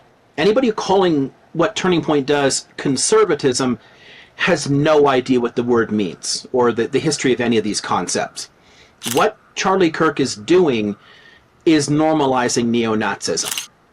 And people like Kirk and Candace Owens and other people like that, they've literally defended the Nazis. How does being targeted by such a list impact your ability to be a non-biased, fair lecturer and professor? It doesn't affect the way I approach things at all. I've had plenty of students in my classes who are like, very happily like Trumpists, Republicans, whatever, and they have no problem with what I'm doing. They can keep in touch. We can talk. I have no problem discussing ideas, right? The perspectives that anybody has when they come in and they leave are ultimately up to them. They're their choices. What I'm concerned with is actually to teach critical thinking, to show people how does evidence work? How do you work through documents? How do you put them into context? What actually happened and how can we understand it? We tend to forget what does the word genocide actually mean, how it's defined in the convention in 1948. Something can be genocide without even killing anybody, as long as you're making the conditions of life difficult, as long as you're hurting them in some way on the basis of who they are. And by tearing people out of their culture, denying their languages, forcibly changing their names, that's literal genocide. And this country still can't talk about that honestly. And until we can face this stuff and have those conversations honestly, nothing can get better. The problems with a lot of the arguments around reparations, too, because they would apply then to people who are descendants of slaves. Well, what about people whose parents migrated from Nigeria or something? They wouldn't get something, and they would intentionally build resentment around that. But the point of that money is to help the communities to rebuild, to make up for that collapsing, standard of living. Since the 2007 financial crash, Hispanic and Black Americans have not recovered the wealth they had then. They were left behind. All this, it's recovered, everything is great. No, Wall Street did fine. But a lot of Americans are being left farther and farther behind. And I personally, I'm of the opinion that in the aftermath of the Civil War, they should have seized all those plantations, carved them up, and given them directly to the people who were affected by it. That whole 50 acres and a mule shit that Sherman said, that should have happened, and it didn't. And because it didn't happen, we have a lot of the problems that we have today. We've never effectively integrated African Americans into the broader economy because they never were able to develop the generational wealth. This is why Tulsa had to be destroyed, because it threatened to create generational wealth within the Black community. They could build themselves up. You can't allow that because that makes it harder for the divide and rule strategies to work. I think that massive reparations need to be given. It needs to be done, but a lot of the rhetoric around this makes it very difficult. And it's hard to get liberals on board for it because they fall for the same kind of like, well, what do you do with people who migrated in later? They're not affected. It's going to create resentments. Like, come on. There are still issues we have to deal with here. But we can't even get basic justice for Native Americans at this point. I mean, yesterday was the anniversary of Jackson signing the Indian Removal Act. That's literally a genocidal policy, and we don't talk about it that way. Every time African Americans open their arms, people come in, take whatever they can, and then leave. What do you say to those naysayers who say, man, we're tired of being the peaceful, go along, get along people and get nothing? As far as like naysaying about attempts to work together and this whole being peaceful stuff, honestly, I was always much more on Malcolm X's side of that stuff. Being completely peaceful is not helpful. You need to organize. You need to be able to push back. This is why I love the Panthers. They weren't out there causing any violence, but they stood there to defend themselves. When the police were harassing somebody, they stood there armed. So the police didn't, and they didn't beat up as many people when they did that. They didn't have to engage in any violence, but they showed solidarity in their community, and they defended their community. I think we need to return to that, but on a much broader level. This is why Hampton had to be taken out. It's the threat of rainbow coalitions. It's the threat of real solidarity. This, again, is why those laws were passed all the way back in the Virginia colony, 400 years back. Because if you can break that solidarity, you can control people. If we stand together against the architecture of oppression, then this stuff doesn't work. The fascist movements and racist movements can never command a majority if tons of the people affected by that stand shoulder to shoulder. I believe in free enterprise, and I hate to hate on anybody who has earned a living in this great country. In 2017, Turning Point USA made $8.2 million, which leads me to ask one question. How has this made your life better? Well, a University of Tampa professor apologizing and feeling the wrath of social media all over a tweet claiming Texans actually deserved Hurricane Harvey because they voted for Donald Trump, he says. Wendy, he's telling us that he regrets ever sending this tweet. Tonight, he is apologizing to the school officials here at the University of Tampa, and he's telling us that really it was all taken out of context. Hey, Ken, you big pussy. Yeah, you think they deserve that in Texas? Well, I think you deserve to die, motherfucker. I hope somebody beats you to goddamn death. My name is Charles, and I'm with a branch of the KKK, and I just want you to know I'm going to beat you to death and fuck your little anybody around you. Children, men, I don't care. I'm going to fucking rape them.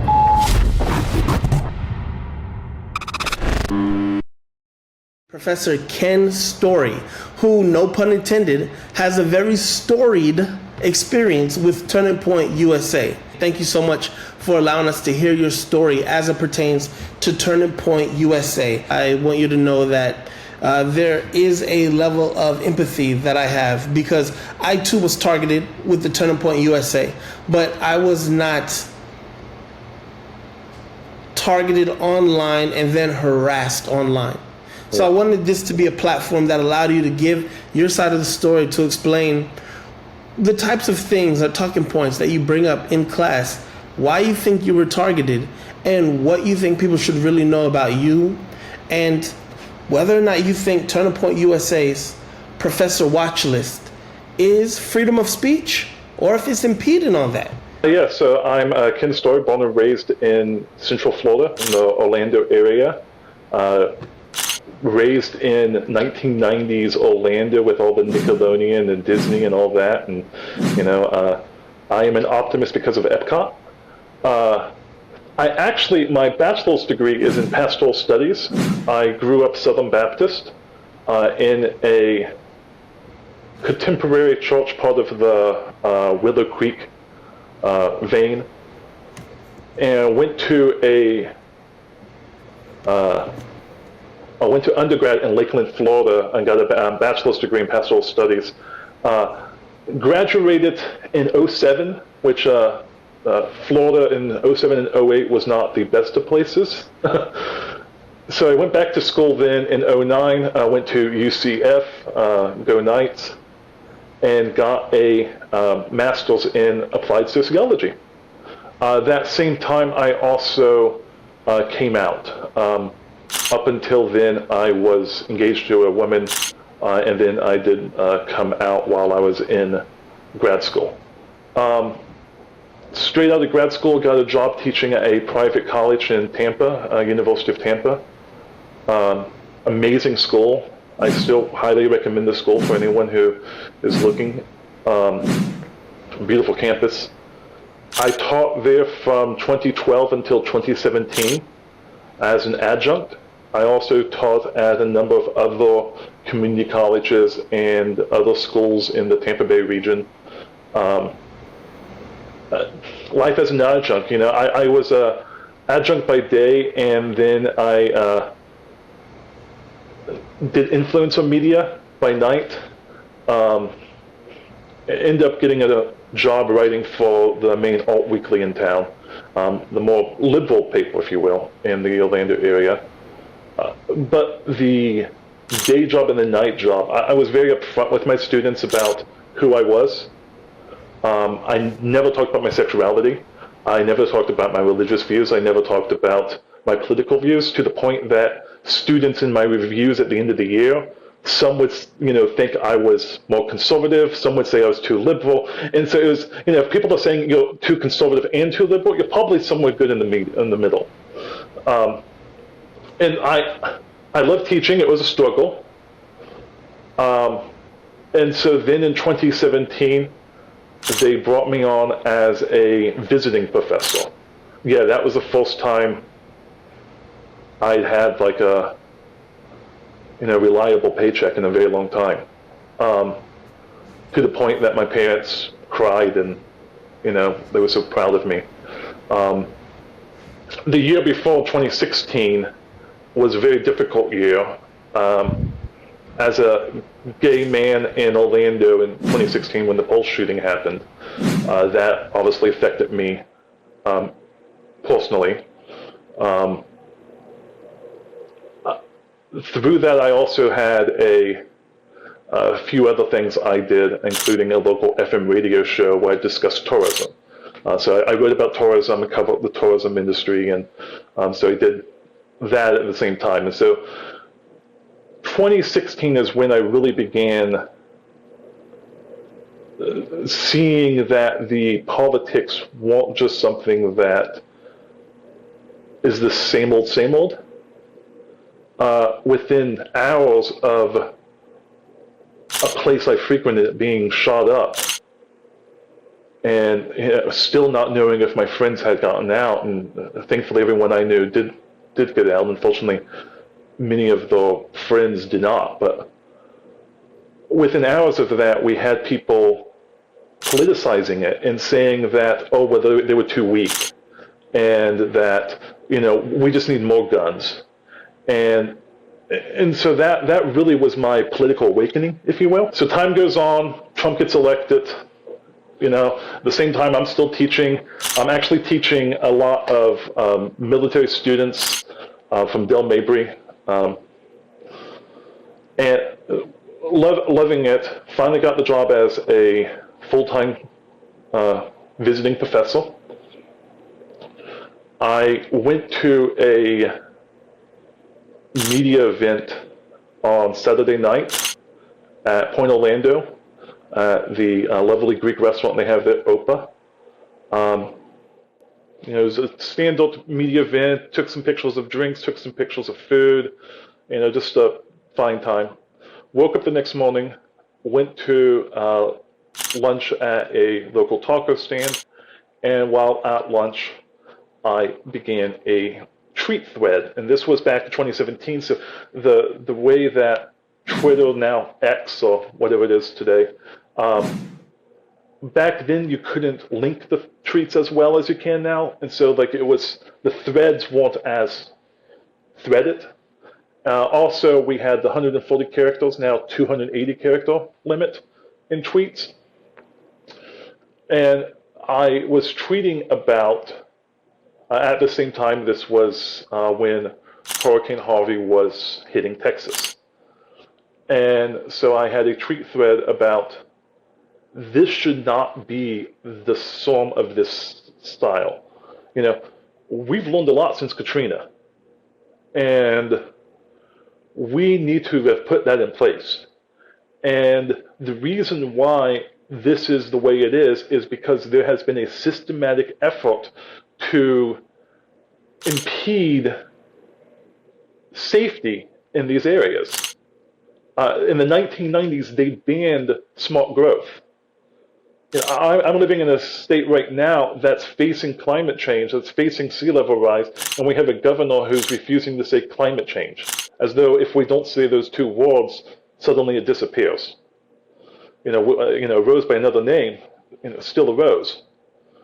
And in this tweet thread, where I was, saying there's a reason why this keeps happening, and we need to do something about it. There was one tweet where I said, I don't believe in instant karma, but this kind of feels like it. Hopefully the people in Texas understand that the GOP doesn't care about them, or something along those lines. I can't remember the exact phrases. In that, what I was trying to say was, when you refuse to monitor urban growth, when you refuse to have even the most basic of zoning in place, you're going to have disasters that strike. It's as though you have a bridge and you keep taking screws out of it. Eventually the bridge is going to fall. And we have to hold our politicians accountable, just as if we had a person at the bridge, we would hold them accountable for the bridge. You have a train, the engineers accountable. We have these politicians, they have volunteered and we have elected them to be in these leadership positions to ensure that our nation continues.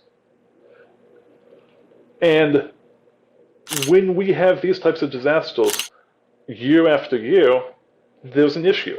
And so in the middle of this thread, I posted this tweet, began getting some pushback, and I tried to explain, what I was saying, giving an example similar to that of the bridge. And that evening, a gentleman by the name of Cam Harris screenshotted that tweet and began pushing it out and tagging Turning Point and tagging others in it. And soon it went viral. The news of the tweets ended up making it all the way to Rush Limbaugh? Yeah, so that happened on Sunday. By Sunday night, I got an email from my boss at the college saying that some people had began writing the school. Monday, we had a meeting about it, myself and some of the leadership at the school. At that point, I had already deleted my Twitter account, in part because I was already receiving death threats. And it was still very online at that point. On Monday, while I was at the school discussing how I need to address this, because at this point it had become a news story, Rush Limbaugh and Alex Jones began discussing it on those shows, and that's when it really blew up. It first went on these very low-level blogger sites, but once it begins getting traction on there, there was a clear channel from there to Fox News. And so it goes, from there up to these websites like Turning Point, and then eventually all the way to Fox News. And so by Tuesday, Monday night, Sean Hannity called me a left-wing lunatic and had people on, saying how awful it was and stuff. By Tuesday, they had let me go at the college. I was actually teaching at another school at the time. And when on the drive home, because I was living in Orlando, commuting to Tampa to work, and on the drive home from Tampa, I began receiving phone calls from the media. And then I began getting very graphic voicemails. Well, I think you deserve to die, motherfucker. I hope somebody beats you to goddamn death. With personal details of where family members lived, names, and things that they were going to do to them that, something straight out of a horror movie. After I was quote-unquote canceled, later on understanding what that term meant, I began trying to find others who went through similar experiences that I went through. And I came across a book about being publicly shamed, and it has some stories of different people who've been publicly shamed. And one of the things that struck me in the book was how many of them who just disappeared afterwards. These were high-ranking people in the companies and in the industries, and one tweet, one thing, and they disappear.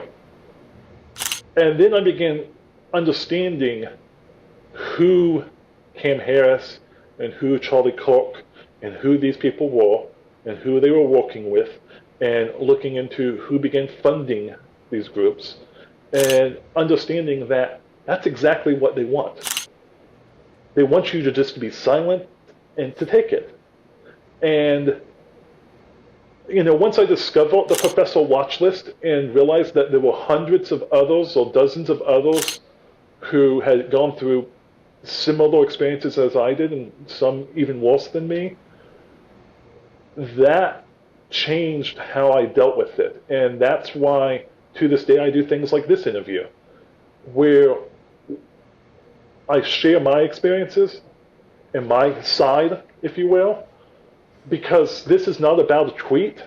It was a very poorly worded tweet, but this is not about a tweet. This is about a group who used threats of violence, who used a outrage machine to push me out of academia. And in that regard, it did work. I'm no longer teaching. And who took my place? Certain political parties, so the leadership of certain political parties have aligned themselves with these people and know exactly what's going on and continue to support them and continue to amplify their voice. And so I don't think it's wrong to call them out, just I don't think it's wrong to call out the bullies. This is what's happening, and by saying this is what's happening, that shouldn't be controversial. While I don't like it, it does feel good to talk to those who've gone through similar experiences. It's a traumatic experience, and an experience that, to this day, I go to counseling and on antidepressants, and I am surviving day to day, but there's still times where, I have a increased level of fear because of what people have said or done in the past.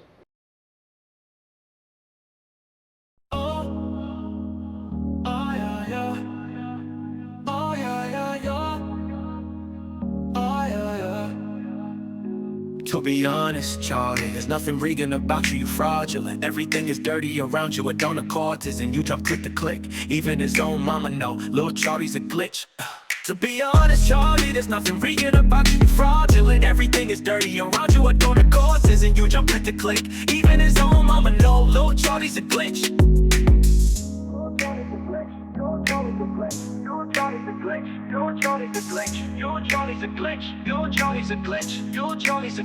To be honest, Charlie, there's nothing regan about you, you're fraudulent. Everything is dirty around you, I don't look at toes and you jump click to click. Even his own mama know, little Charlie's a glitch.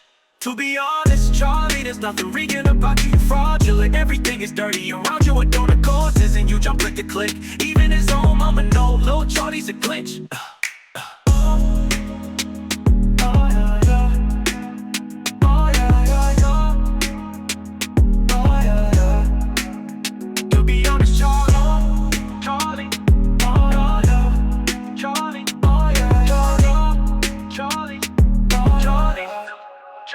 To be honest, Charlie, there's nothing regan about you, you're fraudulent. Everything is dirty around you, it don't accord and you jump click to click. Even his own mama know, little Charlie's a glitch.